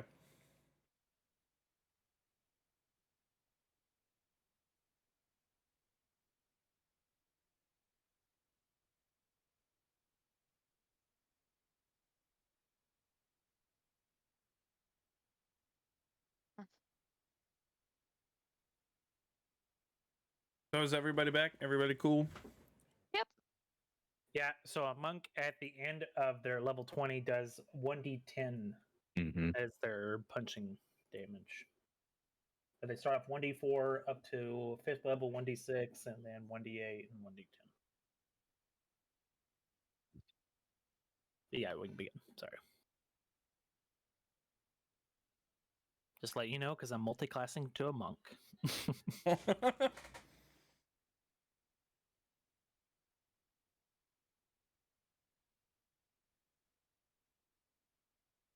Also, is there anything about having to like try to, because you're using Entangle as a Mhm. net, so Yep. what would be the save, or not, maybe not the save, but like what would a creature have to do to try to puncture through the net? Uh, mm, I mean, the way you can stop is they can go against the save DC, which shows under my entanglement, which Yeah. is a 12, or they can hit me, and then I have to roll a Constitution check to see if I can keep up entanglement. Okay. And then if they do get entangled, they have to do a Strength saving throw. Oh, that's initially and afterwards. So like every turn they are stuck in it, they got to do a Strength saving throw to get out of it. And how wide is this entanglement that you've got going on over it? 20-foot square. Okay. All right. So now we join back to our lovely characters as they're preparing for what seems like combat. It seems like a harsh felt battle. And you all of a sudden you hear all of the clucking stop, and it's just like an eerie silence. And normally, even in like natural woods, you'd hear like sticks breaking, maybe like birds chirping. There's nothing. It is dead silence, and not a thing is happening. You don't see any movement. Trees aren't, the branches aren't shaking anymore, and it's just absolute silence.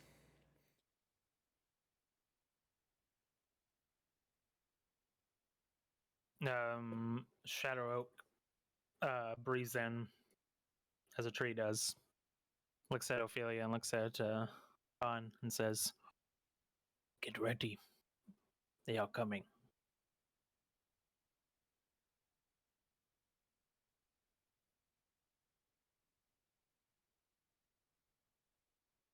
Can you see them? Always acquired before the storm.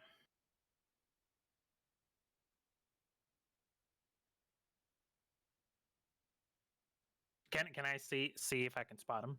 Yeah, go ahead and roll for it.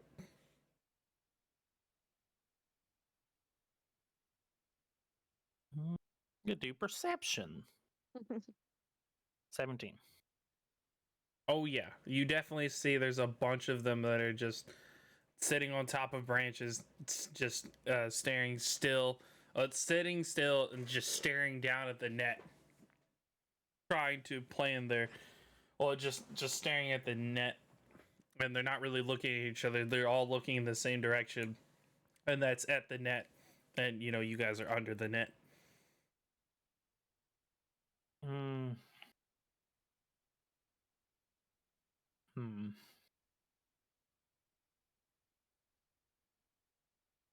Can I? Okay, I want to do something.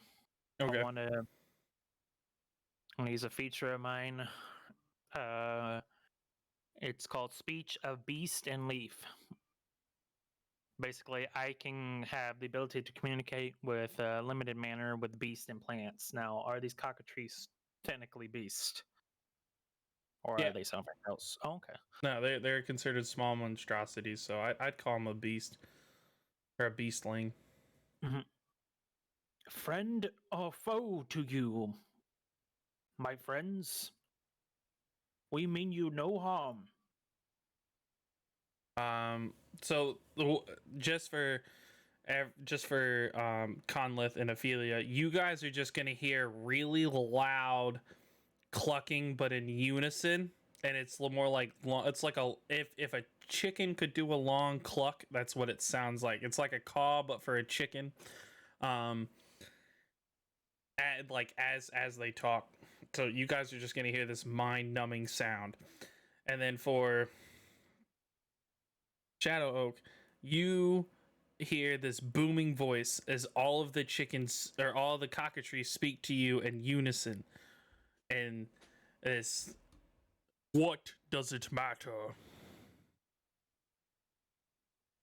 But it matters if we live or die here. Tell us, what are your intentions attacking the farms? My intentions are to feed, and feed I shall.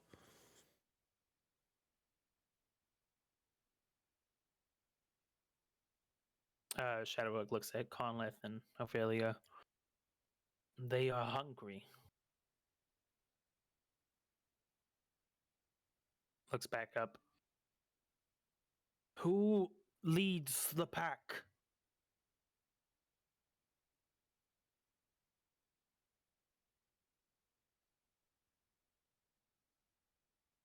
It is a name of evil not spoken in quite some time, and has not traveled your it has not traveled your ears for many months.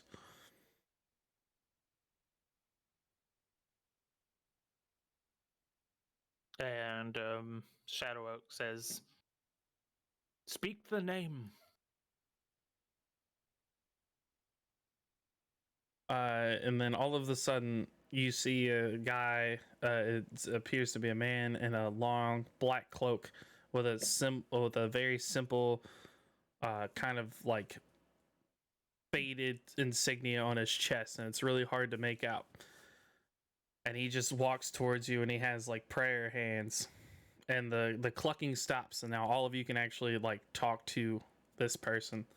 But he still has the same booming voice, Shadow, that you heard, but Ophelia and Conleth have not heard yet. I am And the he's like on the trees. Huh? Is he in the trees or is he No, like no, on... he's like on the ground in front of you. Oh. Yeah, like he's like 10, 15 feet in front of you. Hmm.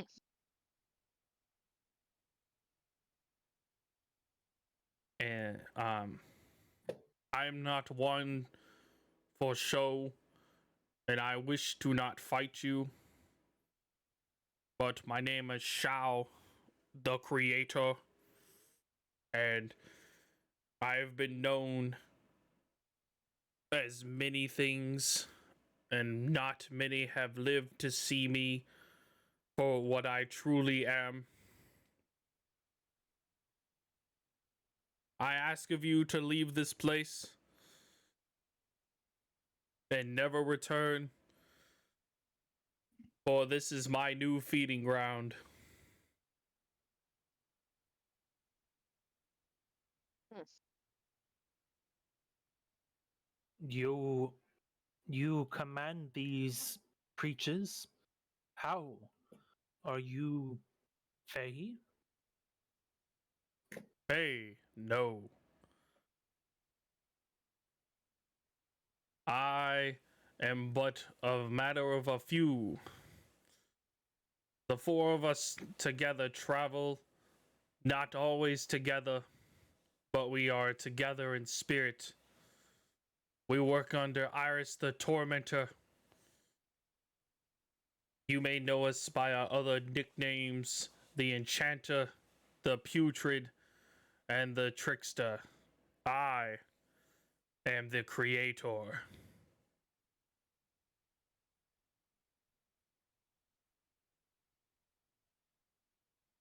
Shadow Oak just looks helplessly at Khan. His branches are all just kind of curling up and holds back the scythe, ready to strike if this person comes forward.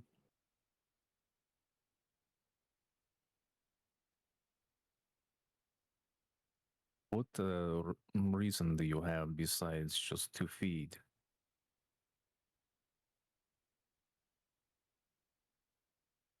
That is it. I wish to feed, and feed I shall. And what will you do when you become full? I do not get full.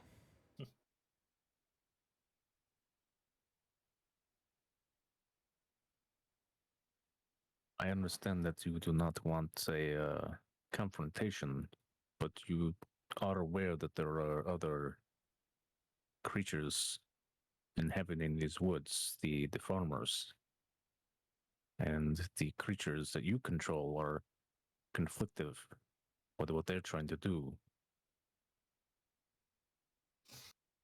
Yes, I am well aware of the issues that I'm causing a few farmers that are neighboring the forest. What of it? Shadow looks towards Ophelia. Does your Lega know? Puh. Slowly nods. Okay. Yes.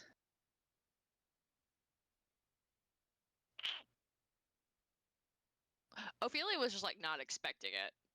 So she's very like confused because she hasn't had this happen before. Like it's always been an easy fix.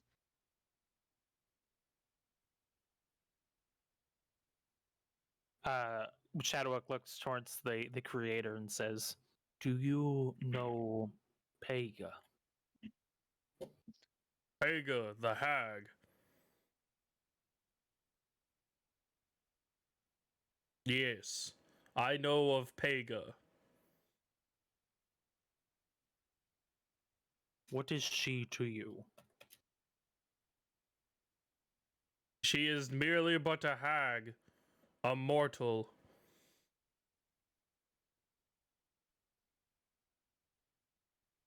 She sent us here to stop what you are doing. Did she now? And how is that going for you?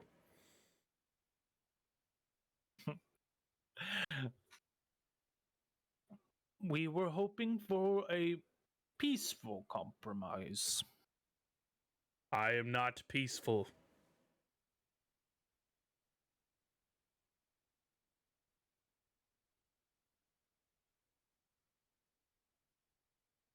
Turns back to the party. I think we need to come up with a solution to convince this Shao. But what?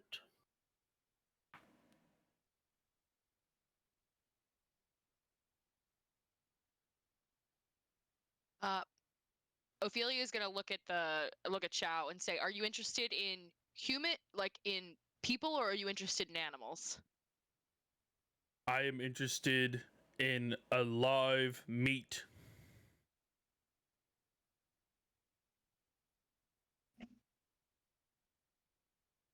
Hmm.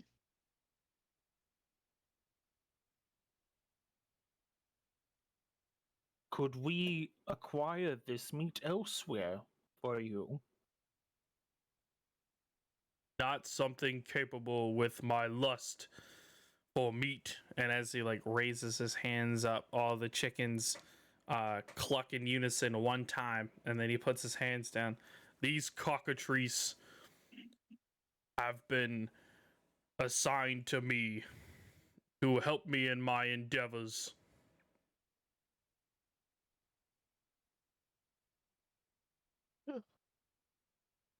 Shadow Oak covers their ear, if they could, from all the clucking, and looks over at Shao and says, "We wish to parley.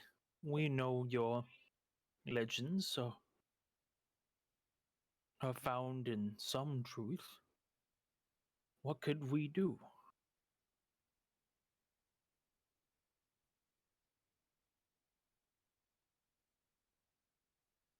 I need you to bring a woman to me. There is a local woman that has something that I want, but I do not need.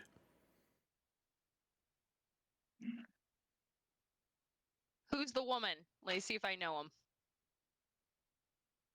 He looks over at you, and you can just see these. He looks over at you, and he reveals one eye to you, and you can tell that his face is not human and is not something that you could ever recognize. It is distorted, almost beast-like, and it glimmers a little bit. Her name is Shayna. Does Ophelia know who this is? Yes, that's Derek's wife. Yes. Oh, I didn't know that was her name. Oh, okay. What is it that you want from her? Can I just go get it? Can't believe I just did it like that. The god Shao creator goes, Didn't know we were gonna be this blunt. Ophelia looks. Shadow looks like Ophelia. You made a god go You know. So can I just get it from her? Because this could all looks like it could be solved by a simple, "Hey, can I have that?"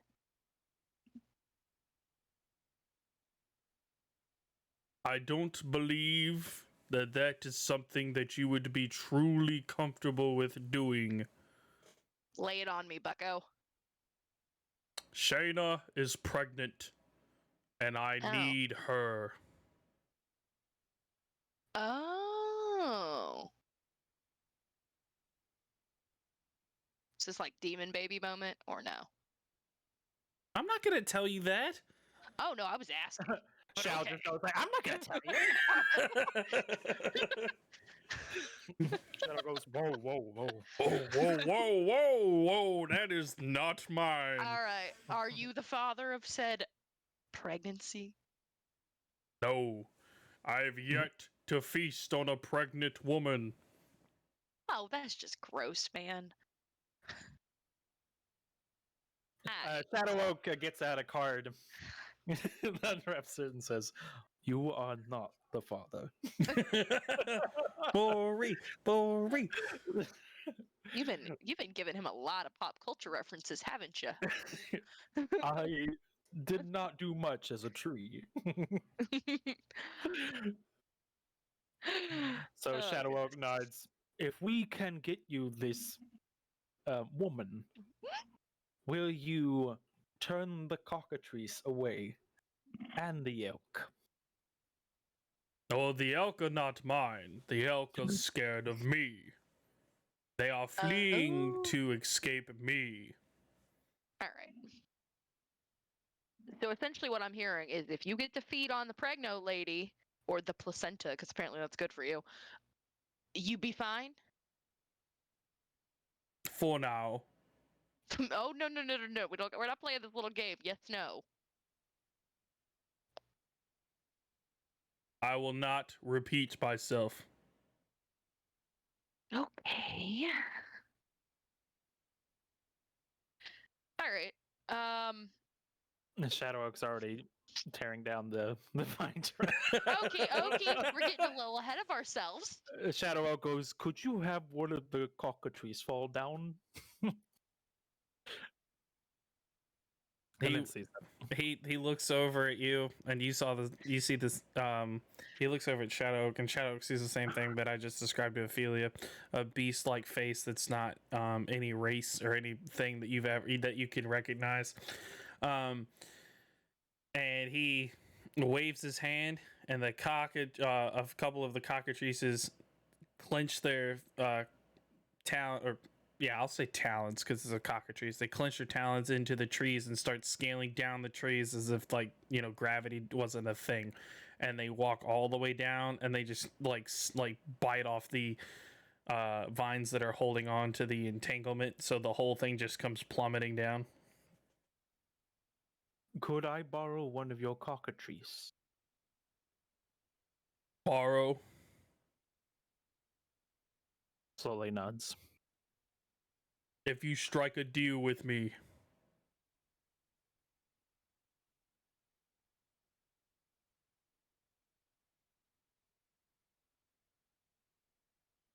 Sorry. I thought you were gonna add more. Oh no, that was but it. he nods. For one cockatrice, I can do that. Okay. So there's another figure that appears out from behind Shao. And it's a woman. She's wrapped up in the same cloak and then same insignia on the chest. It's very hard to make out. And is holding a glimmering dagger. And it's very obvious that this weapon is not a good thing to have or wield, let alone fight someone. And she's walking it out to you, and you can just see her hands, and they're completely black, but she has full motion of them, so that it's not that they're charred, but it's like it's not regular like skin color black, but you recognize that these are human hands. And she gracefully steps towards Shadow Oak and then takes a knee and puts her head down and raises the dagger up. And then Shao says, "If you yourself plunge the dagger into Shayna for me, then I will let you keep a cockatrice." Is he implying that I have to stab this woman? Yes, there's more detail after if you say yes. Oh man, moral implication. Yeah, Shadow Oak is like, as much as I enjoy a new pet, murder isn't something I adore. It is not murder that you will be doing. What do I do? Do You I will stab notice your friend? she is not a friend nor a foe, but murder is not what you would be doing. This blade is enchanted in a way that it will curse her, and you will be able to remove the infant from inside her while keeping both alive. Whoa. Um, Okay. Shadow Oak is gonna like put his hand on his tree chin. Looks over at Khan. I don't think killing this woman with her child or cutting them out is a good thing. Is it, God? Okay. I I don't I don't think so. I mean, they just said that they had children. Mm, I'm assuming now they do not have children. Did you take her other children? I did not take them. And he motions just one hand and like looks slightly up, but you can't you none of you have still seen his full face, but he looks like you can see the robe at like gesture. He looks up and he says, "They have," and all the cockatrices start laughing like children, like they all Oh. have a child laugh, but it's like maniacal. Right. Um,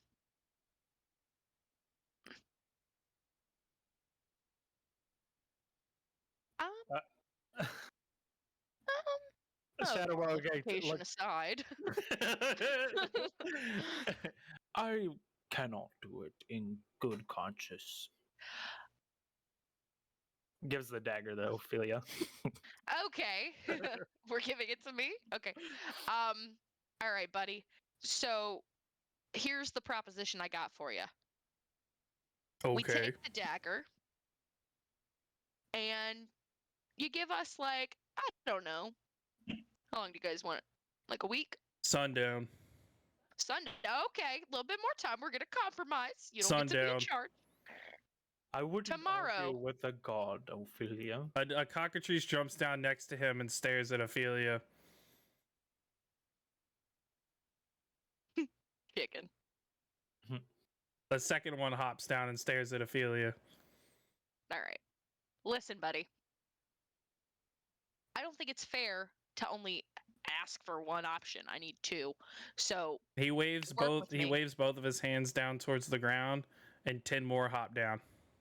All right, sundown tomorrow or today? He stares at you very blankly. Today. Another one hops down. All right, today. Got it. All right. So, can he take the chicken until then? What are you doing? I'm trying to compromise, okay? You are arguing with a person that arguably will beat your ass Okay, fair enough. in a very violent manner. All right. In my defense, I'm trying to help the tree, okay? I like the tree. All right. I'm gonna take the dagger. We're gonna walk away now. Your chickens can stay. The cockatrices turn around and climb back up the trees.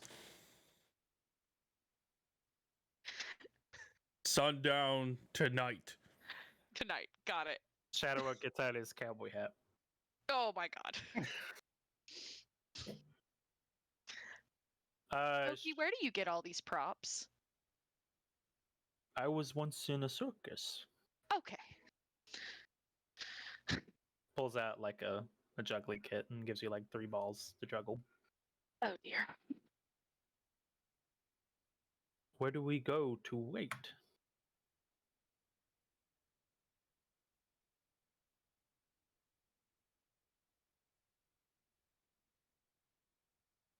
I'm sorry, what was the question? Like he's asking basically, where do we wait at? Do we just chill here?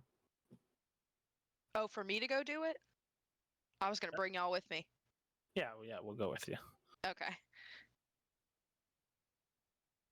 All right. See you in a bit.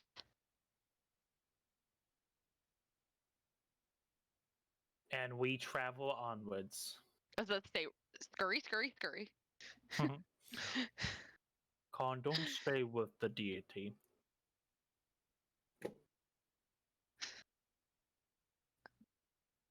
And I pull Khan with me. Con, are you still with us? Yes. Okay. Did you want to say anything before everybody actually leaves? Nope. Okay. All right, so you guys, where are you heading to? I guess we're back. Are you guys gonna actually like hang out with the couple until you stab her? Or, like, what are you doing?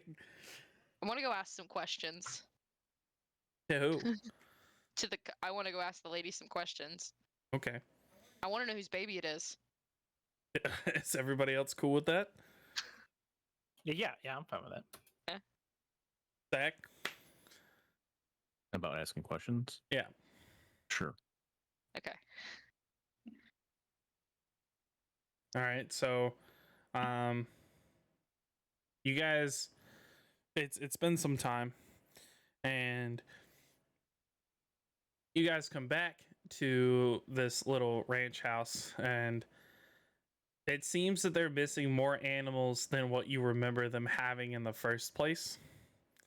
Like their numbers are dwindling to almost none. Okay. And Derek is crying hysterically, sitting on a chair behind his house. Yeah, and you can hear like a woman yelling inside. Well, we've come back to Happy Land. It seems they didn't resolve their issues. Would seem not. Shadow kicks open the door. Oh, That's very aggressive. oh my God! Stop fighting.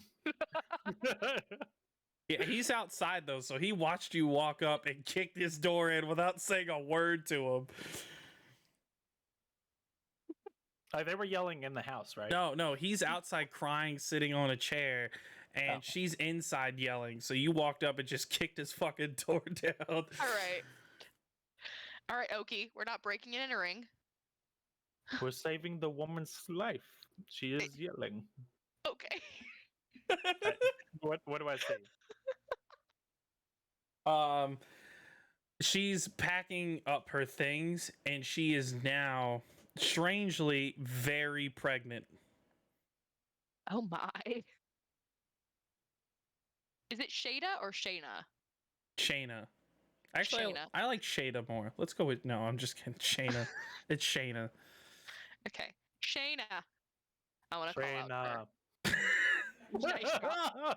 Nice job, bud. Shayna. She's going so- like she's going nuts. Like she's not calm whatsoever. All right. Wait, does Oak fit in their house? No, he does not. So what is he, like, crawling? I don't know. Shadow, what are you doing? How are you entering the house? I'm at a crouch. I'm just like hobbling with my legs, just kind of do my best to get into this house and stop their infighting. Khan, did you walk in with them? Or are you outside with Derek? No, I'm still outside. Okay. I turn towards Khan outside, like, deal with them, the husband. Yeah, let's send the cat guy who's he's afraid of. I completely forgot. Is he like sobbing uncontrollably? Yeah, like it's real bad. It's real bad. Yeah. Okay, I'm gonna stop him from crying. All right. How are you gonna do that? Punching him. I'm gonna charm person. You're gonna what? I'm gonna cast charm person on him. And what does he have to do? He has to be a A good boy. Oh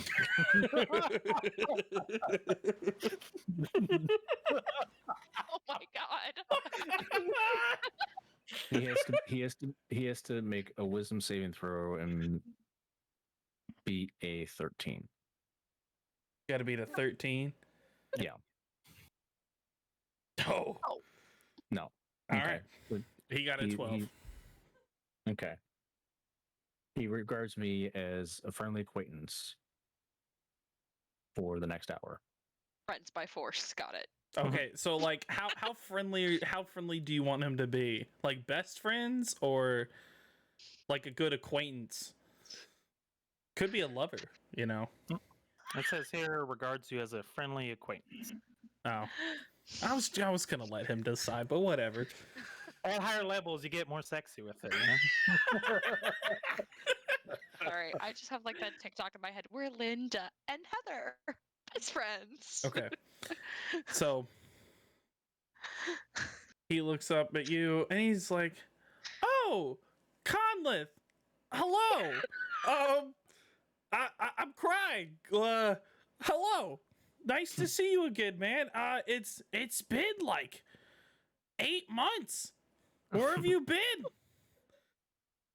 I've been here and there. How about you just take a deep breath and relax? And he does that for a little bit and eventually calms down. Seriously, like, where have you been? We talked to you guys 8 months ago, and why did he kick in my door? Oh, there was a giant tarantula on the door, and Wait. it's the only way he had to kill it. He's a talking tree, and he's afraid of spiders. No. He's I'm trying to think of the word. A treant? No. He's part of pest control. He's here to get rid of the tarantula problem you have. We don't have a Is it that guy? Is it that fat man that lives just north of us? Did he tell you we have a tarantula problem? Cut away to Shadow Oak inside the house, and inside his oak interior are like dozens of tarantulas just for this bit. So while you can hear them talking and you're like, "Oh my god, I have to get the tarantulas." I have a little compartment that Conleth fashioned. Right. He's like, don't open this until plan the bed. So Okay. inside the building, I'm just letting out tarantulas. It All right. seems you Out have- here. The Shayna starts screaming, tarantulas! Oh my god! And This did not Derek's help. like, what? How did we get tarantulas? God, did you let them in? God, what? We're friendly acquaintances, man. Me, Ophelia, are you in the house or outside? Wait, what? Sorry. Are you inside the house or outside? Yes, I'm in here. I'm trying to calm Shayna down. The tarantulas are not helping. I'm with Ophelia as you're like calming them down, and I'm saying like, you have to get together with your husband to fight tarantulas. What? Gives them a shovel. Oh my god! You might as well just set the place on fire at this point, dude. He lights Okay. his finger on fire. No, wait, You wait, want me wait, to do wait, that? wait, wait. Not okay. Okay, we understand pop culture, but not sarcasm. Okay, He's slowly nuts. okay. Put it out. All right, so we're gonna cut back now to Khan and Derek outside. What?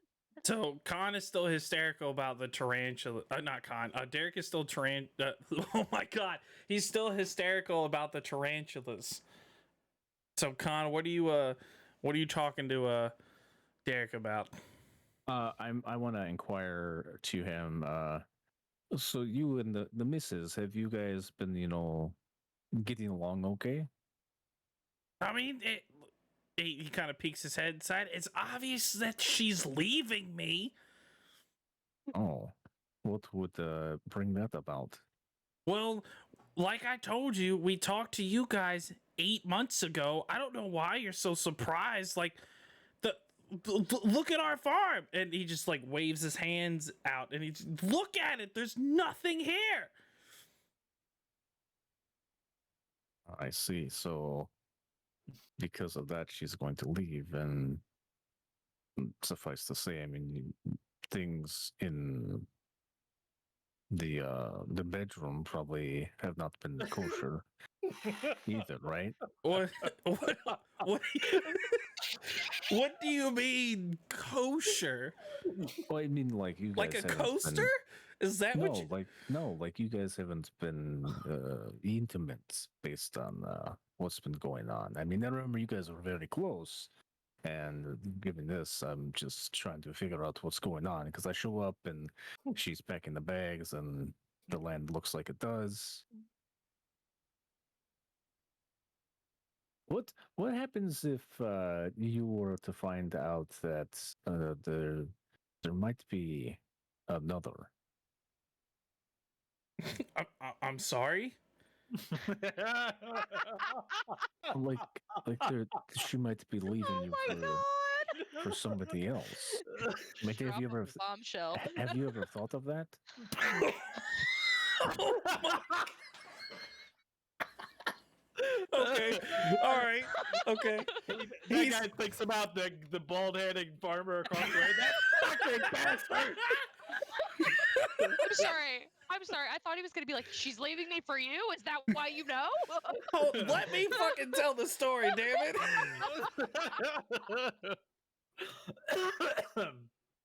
Sorry. Okay. So I can hear got my wife options. laughing. Yeah, you guys took the only two options I had.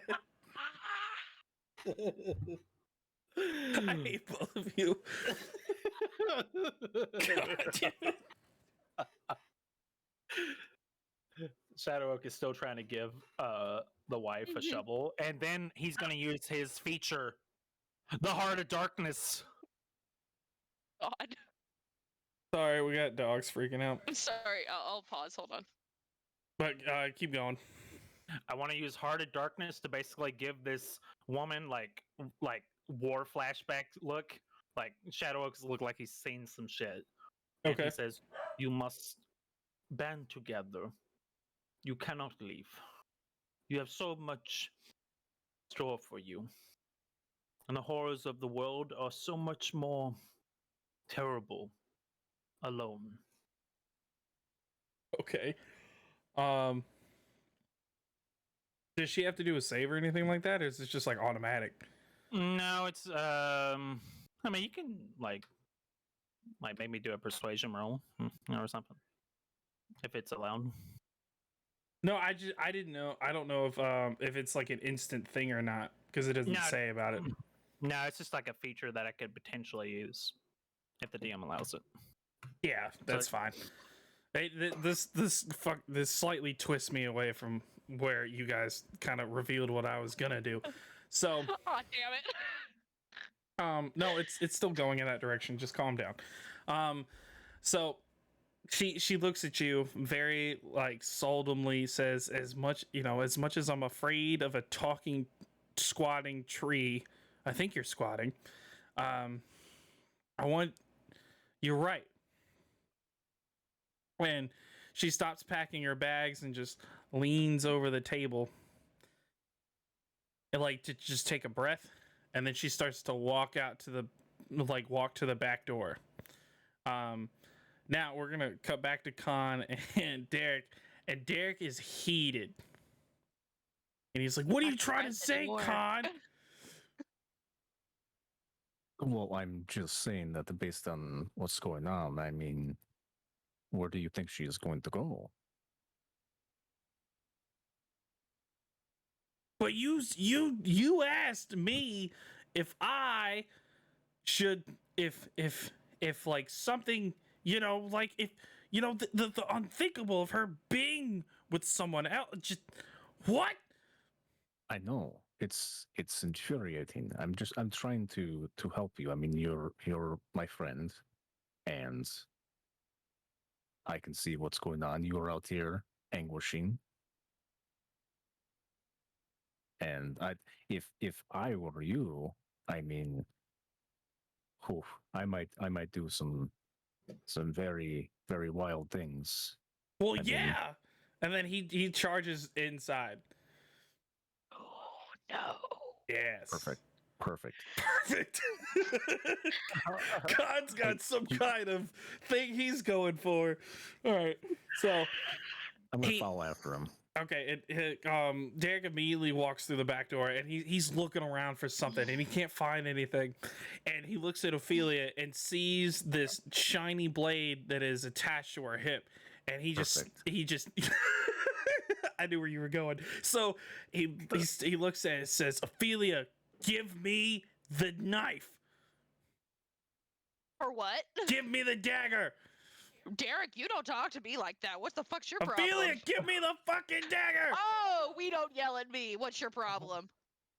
Shadow Oak steps right next to Ophelia. Do not yell. Do not threaten my friend. And then puts up his dukes. I want to like motion behind Dude Man and to both Ophelia and Shadow to be like hand motion, like, oh no, let them take dagger. Give him the dagger. Is this for the spiders? He's doing hand motion, so if you're gonna talk back to him, Oh no, I'm asking Derek. Is this for the spider? You want it for the spiders? yes, the spiders, yes. He wants to help. Okay, I mean, I'm all okay. I'm all for that. He wants to help Shadow. He wants to learn the trade and become a pest control. Shadow Oak gives the shovel to the man. He tosses the shovel aside. It won't do. I need the dagger to stab the spider. Stabbing spiders is hard. I mean, I'm proud of you for taking some initiative, Derek, but you're not normally a violent person. He turns back to Khan. Khan, help me out here. Just tell them to give me the dagger so I can stab the spiders we talked about. Just if you let him try. I mean, he's got to try to figure out if he would like this profession or not. Just give him he'll just try to give a little stab to one of them. Look, there's one going out there to the back. Just give him the dagger. Ophelia's gonna give him the dagger. All right, he takes the. Shadow what- is scratching his head like, "That's no spider." But he just whispers it. That's no spider. Wait, what are you talking And all right, so as Ophelia's like, "What are you talking about?" Derek is just gripping hold of this dagger, and you start this. You guys start to see like this strange, like ghastly glow from it. And he motions to his wife, and she's like in tears, like, "Honey, I want to work with you, and I want to make things work, and I talked to the tree and he was really nice to me." And she's staring Shadow like right in the face, talking about him, and just Derek, like with this ghastly blade, stabs her in the stomach. What the fuck? Shadow immediately just like pushes him aside when he sees that. No. All right, so Shayna falls to the ground. Derek gets flown to the side by the tree man. And Ow. Dead. so now you guys are seeing two things happen. Shayna's bleeding. Oh, three things. Shayna's bleeding out. Her pregnancy bump is starting to bubble, and Derek's hand is developing necrosis. So You're welcome. Just so you know, this is not how pregnancy works. Just want you to know that. what do you mean? Are you rules lowering pregnancy? I'm kidding. I'm just saying, this is not how babies work. Are you talking This to is me or weird. you're in character? I'm in character. Okay, I was gonna say, I was like, DM needed a. I was like, I know. Yeah, but you knew the Oh, area that I'm talking about that he's stabbing. Yes. Okay, so I'm just making sure the tree knows this is not how pregnancy actually works. Yeah. I want to make sure the tree knows. Yeah, Shadowworks is slowly nodding, looking at the scene, and then turns towards Derek with a murderous gaze. Can we see Derek's hand? yes, yeah, you can Okay. see all of these happen. So she's bleeding out, leaning against the wall.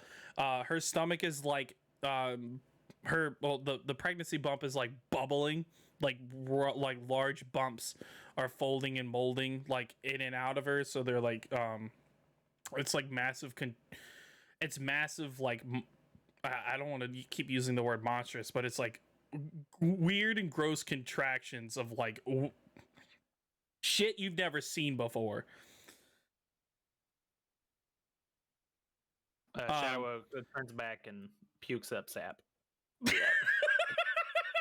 That would be the most disgusting thing, because, like, do you know how thick sap is? You'd be sitting there for like 10 minutes going, And then Con looks at me puking, and then he pukes, and he picks up a hairball, making Ophelia puke. I'm kidding. Hairballs, no cannon. Got it.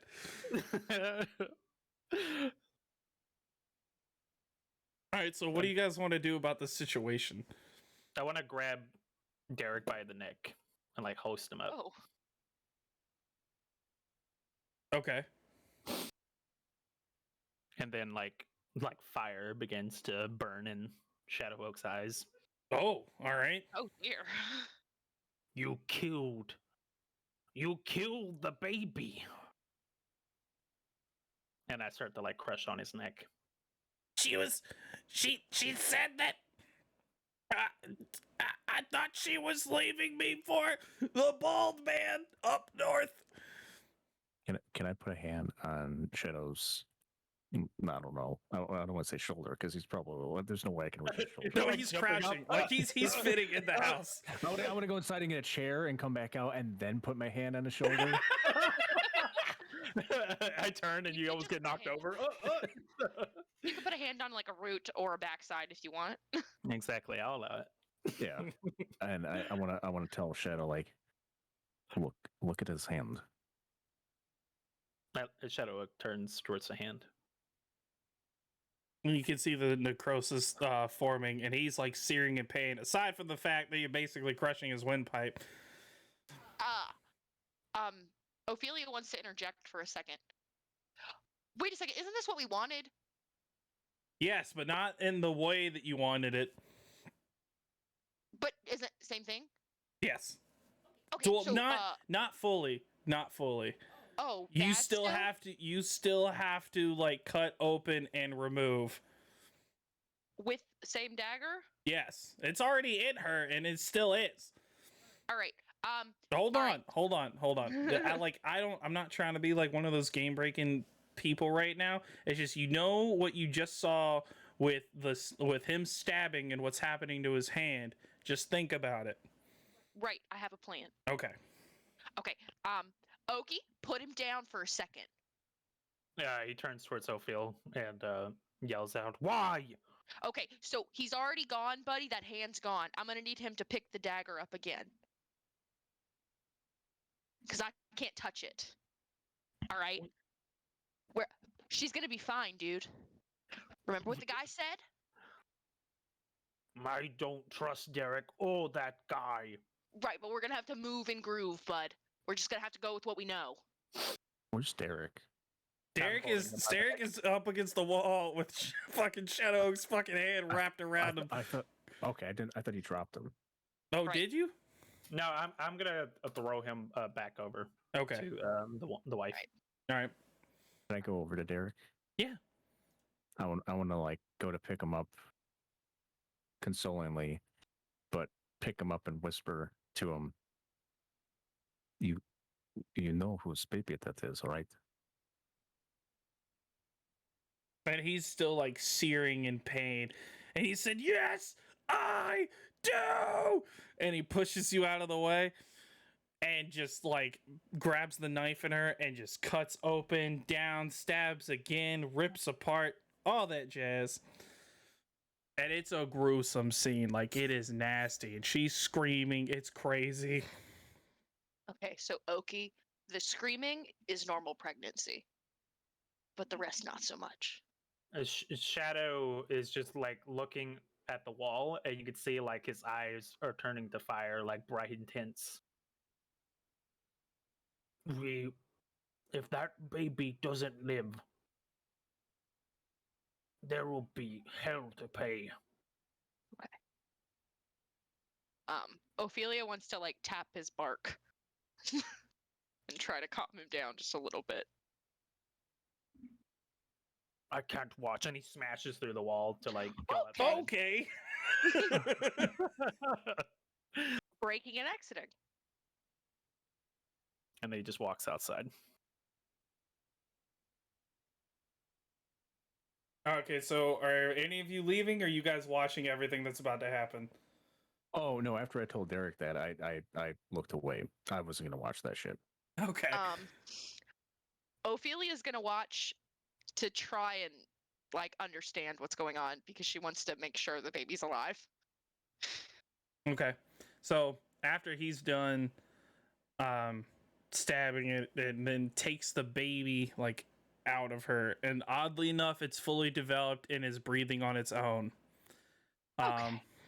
He's like writhing in pain, and the necrosis has already traveled up past his shoulder. You see it's like climbing up his neck and half his face. Like, it is rapid. And now, since he's holding the baby, it's actually, you can see it developing even quicker through his left arm, or through his other arm. Well, yeah, it's his left arm. I have a question. Oh, what? sorry. I have a question. Is it because it's touching his hands like skin to skin? I can't explain that yet. So Okay. it's traveling up, and Derek's holding the baby, and it's traveling up Derek's left arm, and it's like just writhing, and he runs outside and drops the baby, like drops down to his knees and then drops the baby and just starts like screaming in pain, and he's like screaming into the heavens, and like it almost sounds like it's hollow because he just has like no emphasis to his voice anymore. And it is a very fast transformation.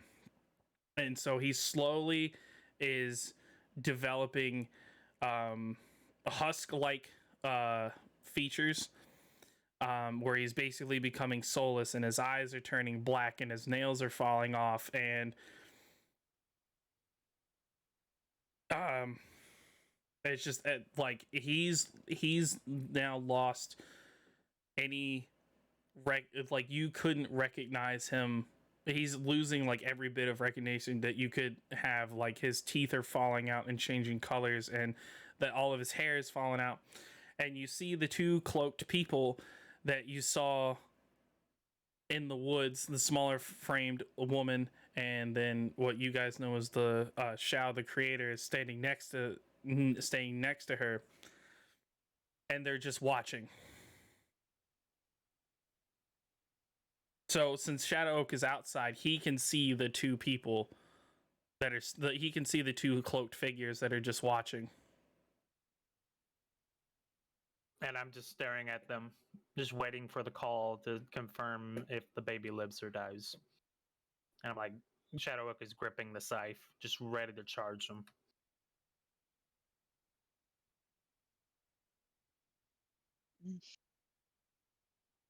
So, Khan and Ophelia, what are you guys doing? Can I see the two shrouded people? If you step outside, yes. Okay, I followed Derek when he ran out with the baby. Okay. And I want to see them and be like, are they close enough for them to hear me? Yeah. Okay, I want to be like, is this what you wanted? The smaller figure starts to walk forward towards you with her hands open, and it's like she's like gesturing her fingers to like something that she's trying to grab, but they're out like palms facing, so it's trying to say like put the blade back in my hands.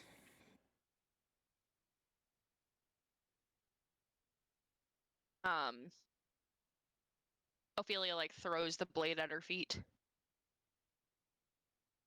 She stops and just continues to stare in your direction and keeps like motioning the fingers like there's nothing to grasp.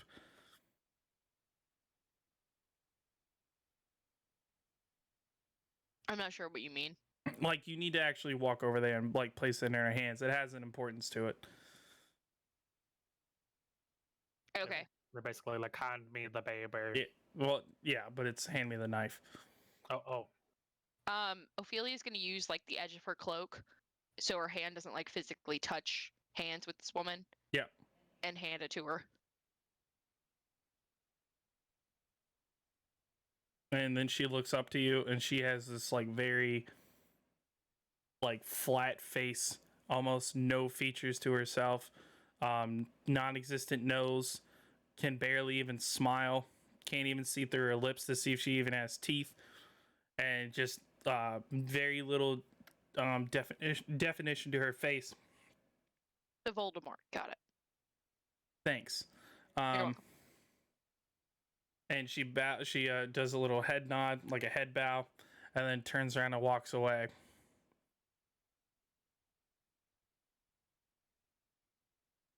Shadow Oak yells out, "What about the baby?" And then now you hear the booming voice. You did not do what I asked. Bullshit. What I asked of you was for you, one of you, to stab the woman. And you did not. You wanted us to have the same fate as that man. No, he was given that fate because you let him. And now the creator walks into the backyard as the woman with the blade is walking out. And as they pass each other, you guys lose sight of her, and then she's just gone. So it's like she fades away as he walks by her, breaking eyesight for like you guys can't see her anymore. She just fades. And then he just continues to walk forward.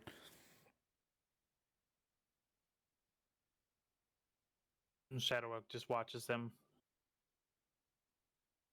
and then drops the scythe. It is not fair, this life.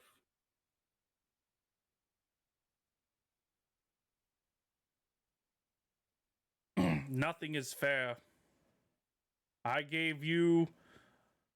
asked of you something, and I wanted something in return, and you did not fulfill that. And he puts his hand on what is left of Derek. And he says, "Stand, my son." And the necrotic husk stands, and then steps aside and stands next to the creator. It does not matter. You gave to me something that I wanted anyways. And then you just hear like a light whistle, and then both of them turn around and walk away. Or begin to walk away.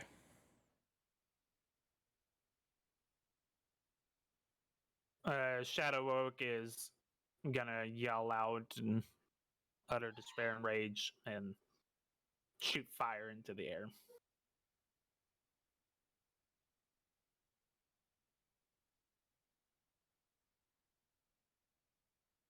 And as you're doing that, nobody is still left in the house, right? I mean, Shayna is. Yeah, I know that, but I meant no players are still in the house. Conleth has No. stepped outside, right? Mm-hmm. Okay. So you see Shayna come running out, and she's fine.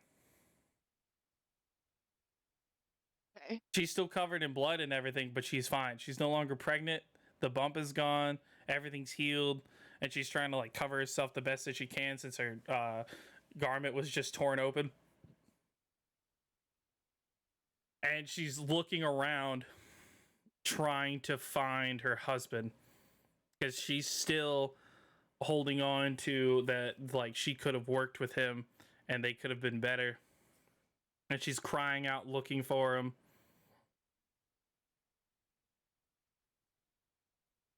Shadow Oak, after the dust settles, looks and sees Shayna, and then walks over somberly and says, "We have failed. Your husband is gone." And she starts crying hysterically, and is asking Shadow Oak, well, like, what do you mean he's gone? Where is he? He went with Shao, the creator, with your child. The kid's still on the ground, by the way.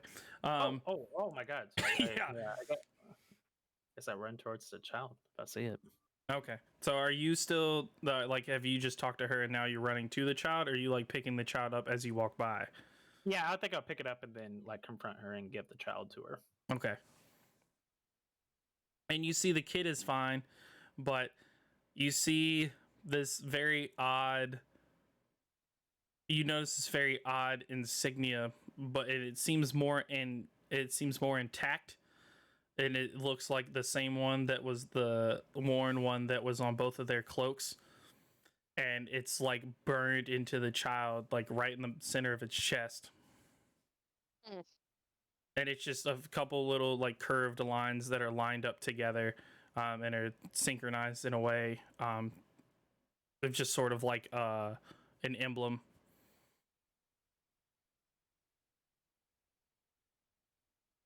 So it's just a circle, and it's three curved lines that are looping through it, one going from top to right, top to left, and then from the bottom it just connects the two. We should take this child to Pega, Ophelia. Probably a good idea. I don't know if she's going to be pleased or annoyed. Ma'am, we will return your child. Or if you want, you could come with us. You will be protected by Pega. Yeah. Well, she contemplates for a moment. She's kind of looking around, trying to see, what's left of hope in her house. And she sobs to herself, and confides in all of you about how her husband was never someone that she wanted him to be, or she wanted him to be, was never strong and cutting and just wouldn't defend the farm, and she couldn't believe that she allowed him to have their kids post watch at night while they slept in the bed, and she's just traumatized by all of these events, and she's still and she wipes her tears from her and looks at all of you and says, it looks like you guys, nothing's really changed, and it's been like 8 months and you guys look the exact same.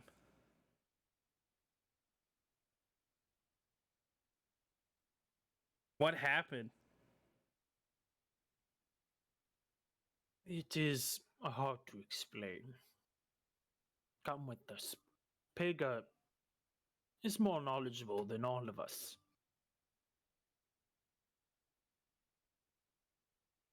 And I gesture to like grab her hand and pull her in the direction of Pega's hut. She goes with you. Okay.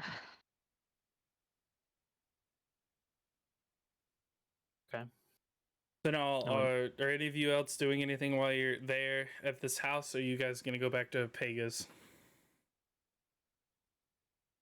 Who's picking up the baby? Shadow Oak has the baby, I think. Okay. Still, I don't think he's passed it off to the mother yet. Okay. Yeah, I can keep the baby. Okay.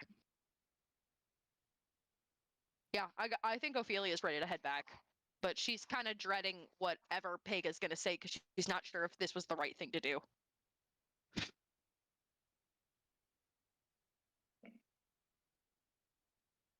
I looks over at Khan and as like Shadow's holding the baby and goes, "This took a turn, didn't it, Khan?"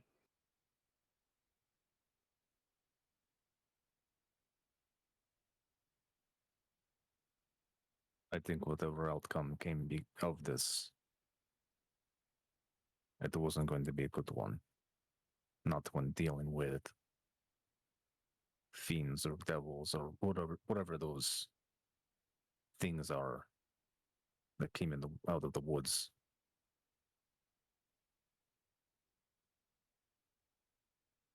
Shadow Oak slowly nods.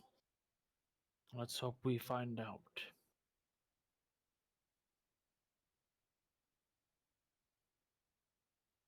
And Shadow Oak's just gonna like poke the baby's nose. Boop.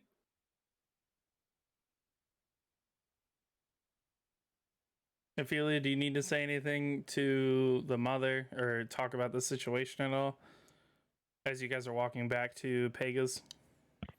I don't think Ophelia is ready to talk to the mother because she's like, I still don't understand. Like, I don't want to lie to her about what's going on. And until I know what those things were, I don't want to tell her what they were. She's kind of keeping her distance.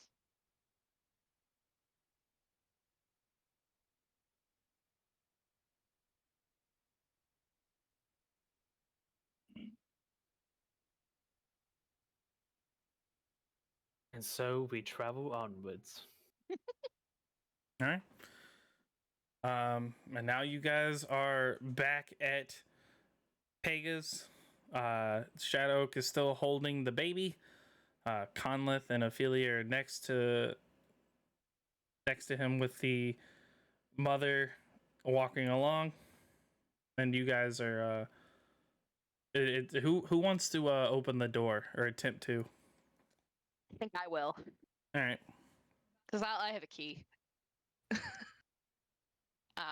Ophelia's going to walk in, kind of slumped down to avoid any flying objects.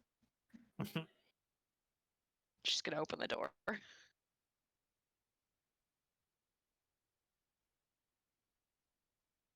And Shadow Oak with the baby is standing right outside the door waiting for Ophelia to give the A-OK. Hey, Pega. Yes. Hi. We're back. You hear a familiar voice. You hear a familiar voice, and it's the heavy set gentleman. Oh, mother of God. He comes out from around the corner. I hired you guys. Well, I not hired, but I talked to Pega. This was 8 months ago. I saw you guys go into the woods. What happened? Shadow Oak starts to piece everything together. Wait, I'm still outside. Sorry. Wait, is the guy come around the corner from inside the house He's or outside inside. of the Like he house? comes out. He's inside. He's inside, and he comes around the corner from like one room to the next. It's like he was just talking to Pega, and then he comes in and he's charging at you, and he's like knife handing you, not in the chest, but he's looking at you, like very aggressively, like thrusting his hand towards you, like where have where have you been? It's been 8 months. I talked to you about the elk problem, and it hasn't settled. Where were you? Ophelia gets back in his face. I don't talk to you and I don't answer to you. Get out of my face. Pega. Hey. She's like staring this guy down like, if you get closer to me, I will punch you. And Pega like kind of limps around the corner. Stop, not in here, not in my house. Oh, I'd be happy to throw him out. Would you like me to? Ophelia, sit down. Ophelia sits down. And she sticks her head out the door, looks up at Shadow Oak, and says, Tree, dear, honey, please give the baby to the mother, Shayna. And then what I want you to do is leave them outside for right now. Shayna, you are going to sit out here, sit on a log. I don't care. I need them inside for a second. Shadow Oak hands the baby over and pats Shane on the head. Be safe out there. And he turns back and says, "Oh, use this," and he gives like his oversized scythe. Didn't we say that thing's like 6 feet tall? Yep. Okay, so you're handing over a scythe that's that's about the height of her, maybe slightly shorter, and she's just looking up at you like, okay, and like kind of like leans into it and just drags it off to the side while she's holding her baby in the other arm. And I go inside.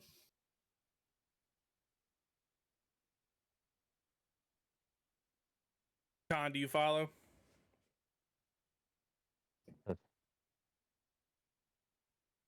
Sorry?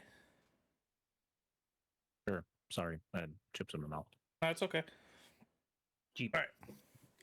So, all of you have seated, and it's the Pega and the overweight gentleman are sitting next to each other, and the three of you are sitting across from them across the room.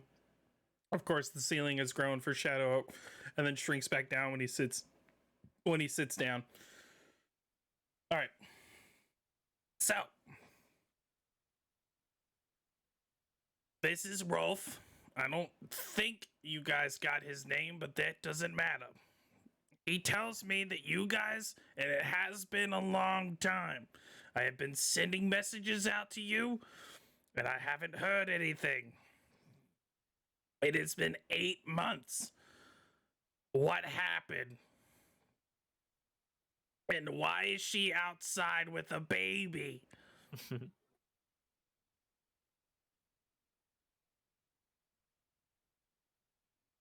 Well, if I know when two people love each other very much, they make a baby. Looks at Khan getting his approval.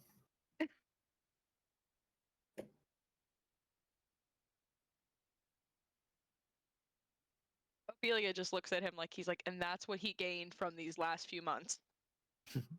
Okay. Has it been that long, Ophelia? According to everybody else, it has. It only felt like a day. Mm-hmm. Looks at Pega. We were only gone for a day. A day? And she looks over at Ophelia and like grips the table. Ophelia, a day? A day. It's been 8 months. We're learning that that's what most people are saying, but to us, it's been a day. Haga looks back over across the room and looks at Conlith. Conlith, you're an intelligent man. What happened? From the moment you guys went into the woods to now, somebody needs to tell me. And you can hear her extremely long, grotesque nail tapping the table. Somebody needs to tell me now what happened.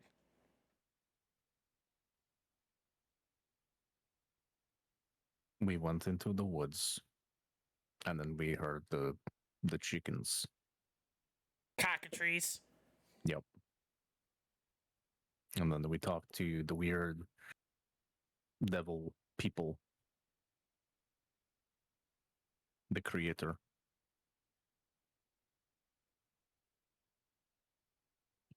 And he wanted us to do a task. And then when we came out, it was at 8 months later then. Because you were the third person to say it's been 8 months.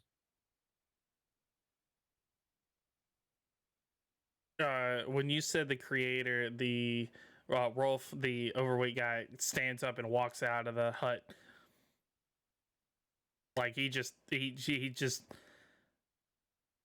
it's more of like frustration, but he just gets up and walks out. Ophelia says good riddance really loud. You stepped on my toe. He looks at Shadow Oak and apologizes and continues to walk. I And think then I steps like you outside. now. Sorry, he's been a bit testy with the elk problem, but he's also a he's met the creator before, but not on his terms, and it wasn't here. To know that he has come this close is very bad news. So it's been a while since She gets he's out done like a this. little pointer and points at the calendar. 8 months, and just taps on the calendar a couple times. 8 months. We heard you, Pega. That none of us have slept in 8 months. It's only been a day to us. So I'm not sure what you're getting at. No, I think evil is at work here. And that when you guys entered the woods, time traveled differently for everyone else. You guys slowed down and we sped up. Shadow Oak scratches his branches. I am not too keen on time.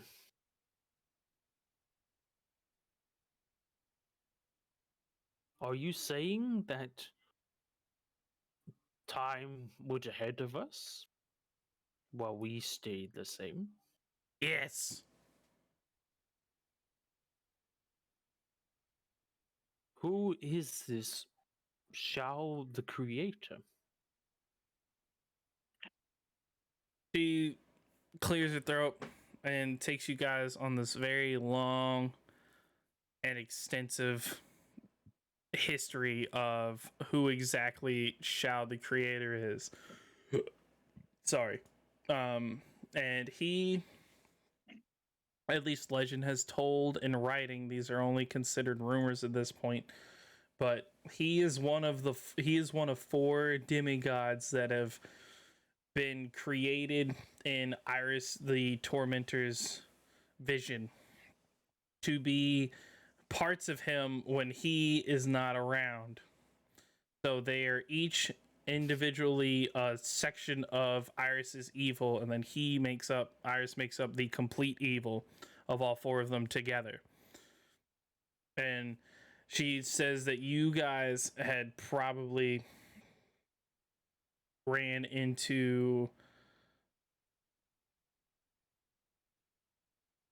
Where did her name go?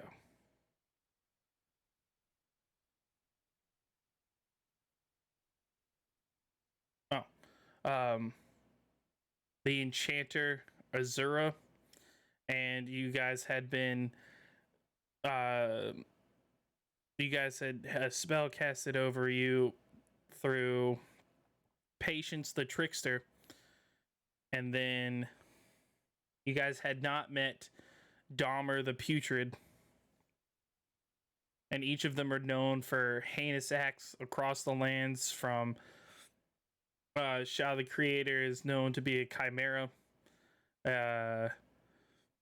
Patience, the Creator is he's a demigod of more of evil creations, not cremations, combines people with animals to create ghastly beings. And then Patience the Trickster is a demigod of trickery, drives people insane through mass manipulation, is also known as a sorceress trickster. Dharma the Putrid is demigod of heinous crimes, cannibalism, and gratuitous savagery. And then Azura the Enchanter does major enchantments and has created all evil enchanted items and places them randomly throughout the world whenever she feels the need to. And she's Pega goes on to continue to talk about how the four of them apart aren't necessarily major issues, but definitely beyond what you guys can handle now. But when they're seen together, it is much of a bigger issue because there's more inner workings at play that would be extremely hard to navigate.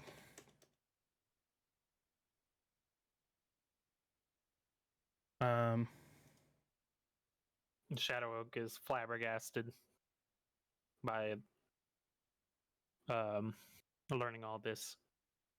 I did not think there were so many deities.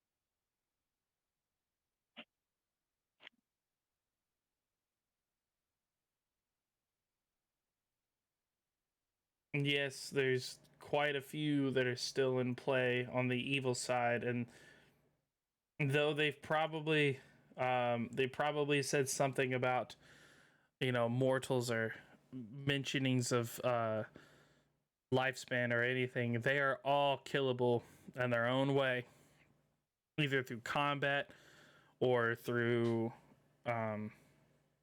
maybe using their own ways against them. Pega has no idea, and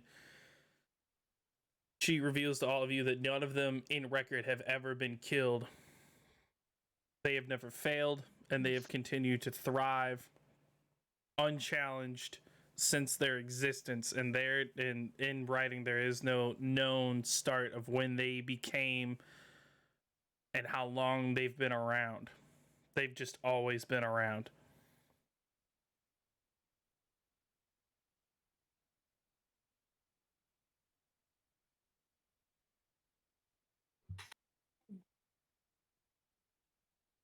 What did you expect us to do now that we cannot solve your cockatrice problem? Well, I did tell you to investigate and if you could solve the problem too, but it was an option. So you did do that. And it's sad. It's sad that it took 8 months.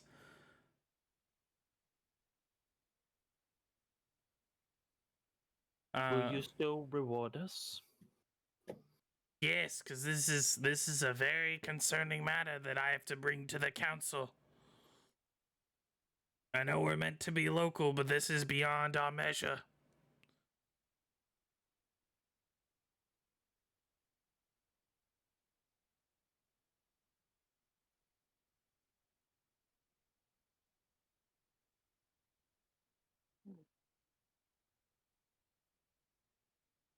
What do you think our next step is, Pega?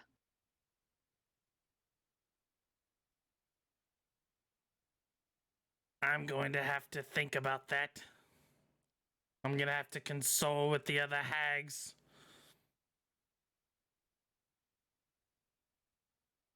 Alrighty. Would you guys care to wait here for a few days? I have a couple of rooms in the house.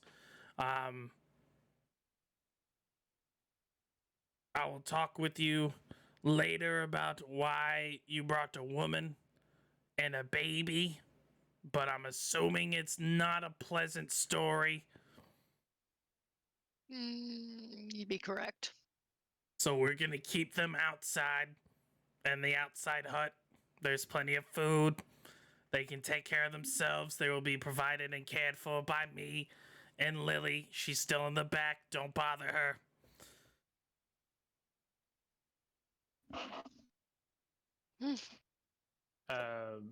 Shadow Oak slowly nods.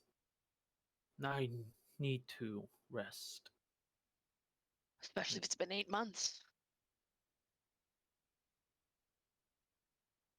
You hear creaking, groaning as he tries to stand up and stretch. And then Shadow Oak looks, kind of gesturing where he can find a room to lay down and rest. Well, honey, you can pick any room that you want.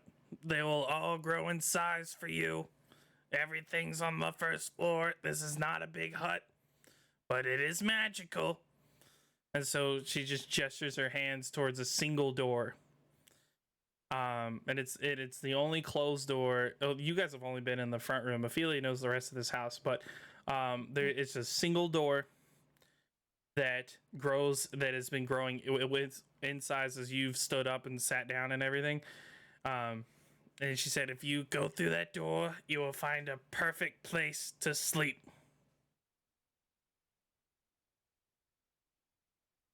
And Shadow Oak moves forward. So Shadow, as you step through the door and you're gonna close it behind you, everything to Conleth and Ophelia shrinks back down to regular size, and the room is it's a forest of what you remember of what you think home was like. And it's just like blissful trees. The sun is shining, or then like the sun's going down, and there's a bunch of trees that are groaning and flowing in the wind, and it's just this beautiful like utopia forest. It's like exactly where you would hope to be someday. Shadow Oak slowly nods and just kind of hunkers over towards a nice little hilltop. Yeah, and kind of stands there for a little while next to the trees, and you know, a little cinematic shot, like you kind of zoom out and Shadow Oak just kind of disappears amongst the trees.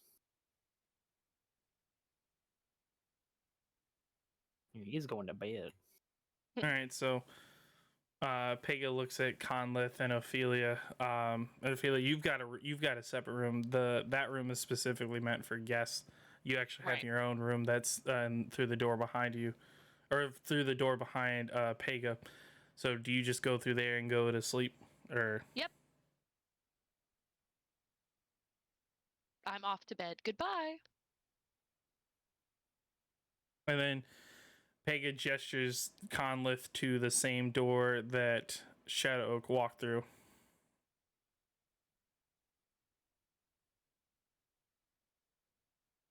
The exact same door. Yeah, it's just one single door in that on the wall that's closed, and that Shadow just walked through, and then the door, and then the room shrunk back down to size. So now everything's back to normal in terms of like what would be normal for the regular height of the walls. And so now the door would perfectly fit anybody of more regular height. You want me to go room with Shadow? I think you'll see. I think it'll work for you. It will not be just with Shadow. Just step through the door and you will see. And she gets up and walks out of the room.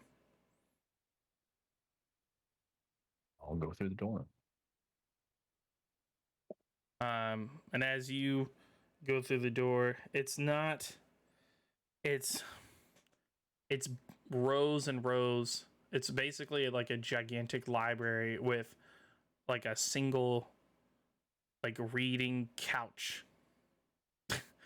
That's like the comfiest thing that you've ever seen and like sat on, and it's just rows and rows of all of these books that you've heard of, that you've read before. Some of you, there's one specific bookshelf that has like this gold trimming wrapped around its wooden frame of it's all of your personal favorites. And at the top, there's this chain that's holding a sign that says Conlith Library.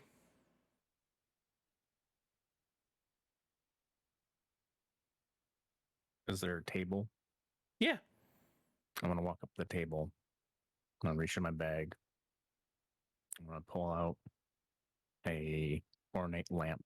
I'm gonna put it on the table. And I wanna poke the lamp. And then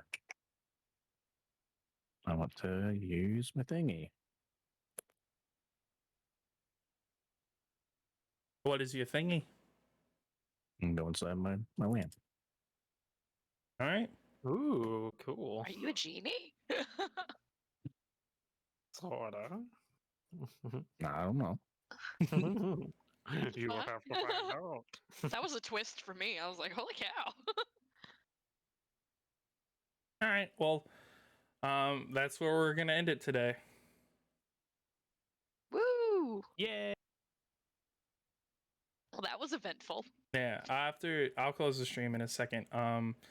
But after that, I'll go over with you guys gold and I think one more thing that I need to talk about. So, do you guys have anything y'all want to plug? Anything? I know you do. Deep down. Hey, we're Lich's Lair, me and Zach here.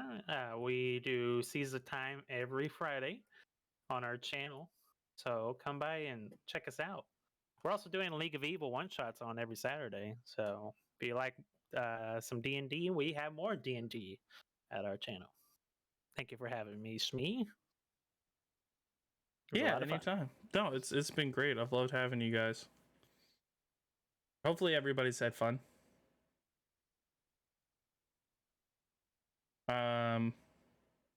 Zach, do you want to plug anything? No, I can't really think of anything. I don't You really have say anything. another D&D campaign, I'm gonna kill you. Okay, kidding.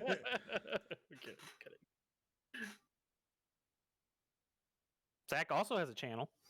Yeah, where maybe I stream. I don't know what's going on with it. It's a thing. It's a thing.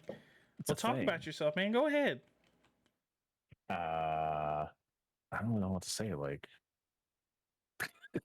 I don't have like social media to plug. Like, I don't really go on the social media.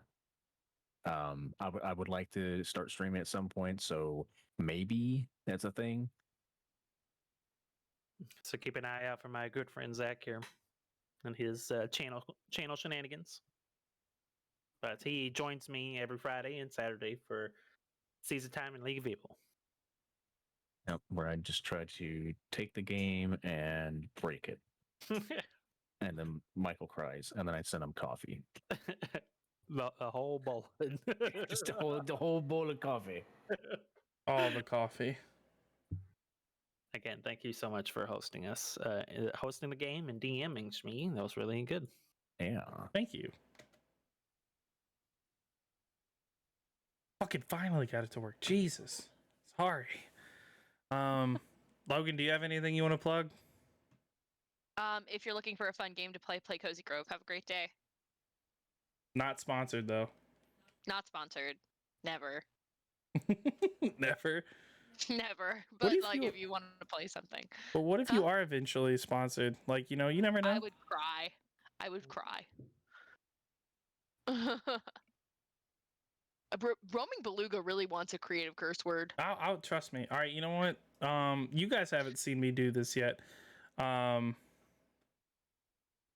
So do you guys want to see this like beautiful creative curse word I've got going on? Sure. So not trying to delay here or anything. I'm actually just trying to type out Zach's stream name, which may change. You know, I guess that all depends on what he plans to do. So where's my creative curse word book? You can't see the camera. Obviously, I don't have it. You know what? I'll switch it over real quick. This is fine. Apparently, Here's a curse word for you: front bump.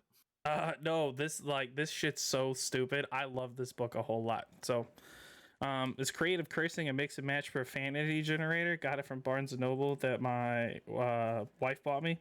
It's it's done by Sarah Royal and Jillian Panaris. I don't know how to spell it, or not spell it. Say it. So it's got 2 sections. At here, and here. You read left to right, and you just flip one. Oh, you flip one, and then you flip the other, and then you have Piss Tickler. And then so Piss tickler. Yep. And then so they come out. So far, my favorites have been Dildo Pooper and Tampon Dangler. Those have my been favorite. yeah. Those 2 have been my favorites so far. And so for the rest of the stream, I would call you guys by that. I would call whoever it is by that name. And you know, until I get off. So that's it. Oh. So then if I continue to stream, roaming Beluga would be Piss Tickler, and that's what they'd be. I love it. All right. Well, I don't have anything to plug because, you know, I'm just a ball of joy.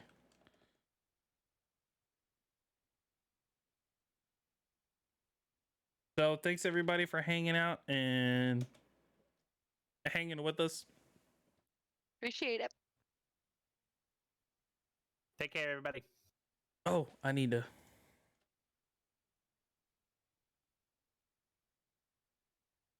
There we go. Now I can shout Zach out correctly. There you go, Zach. There you go. There you go. Thanks. All right. Because apparently I spelled that wrong. Oh, it's FAW. Whoops. Yeah, GGF. All right. Well, thanks for hanging out, everybody. Go say hi to Millsy. Go give him a follow. He's a goofy fuck. Anyways, bye.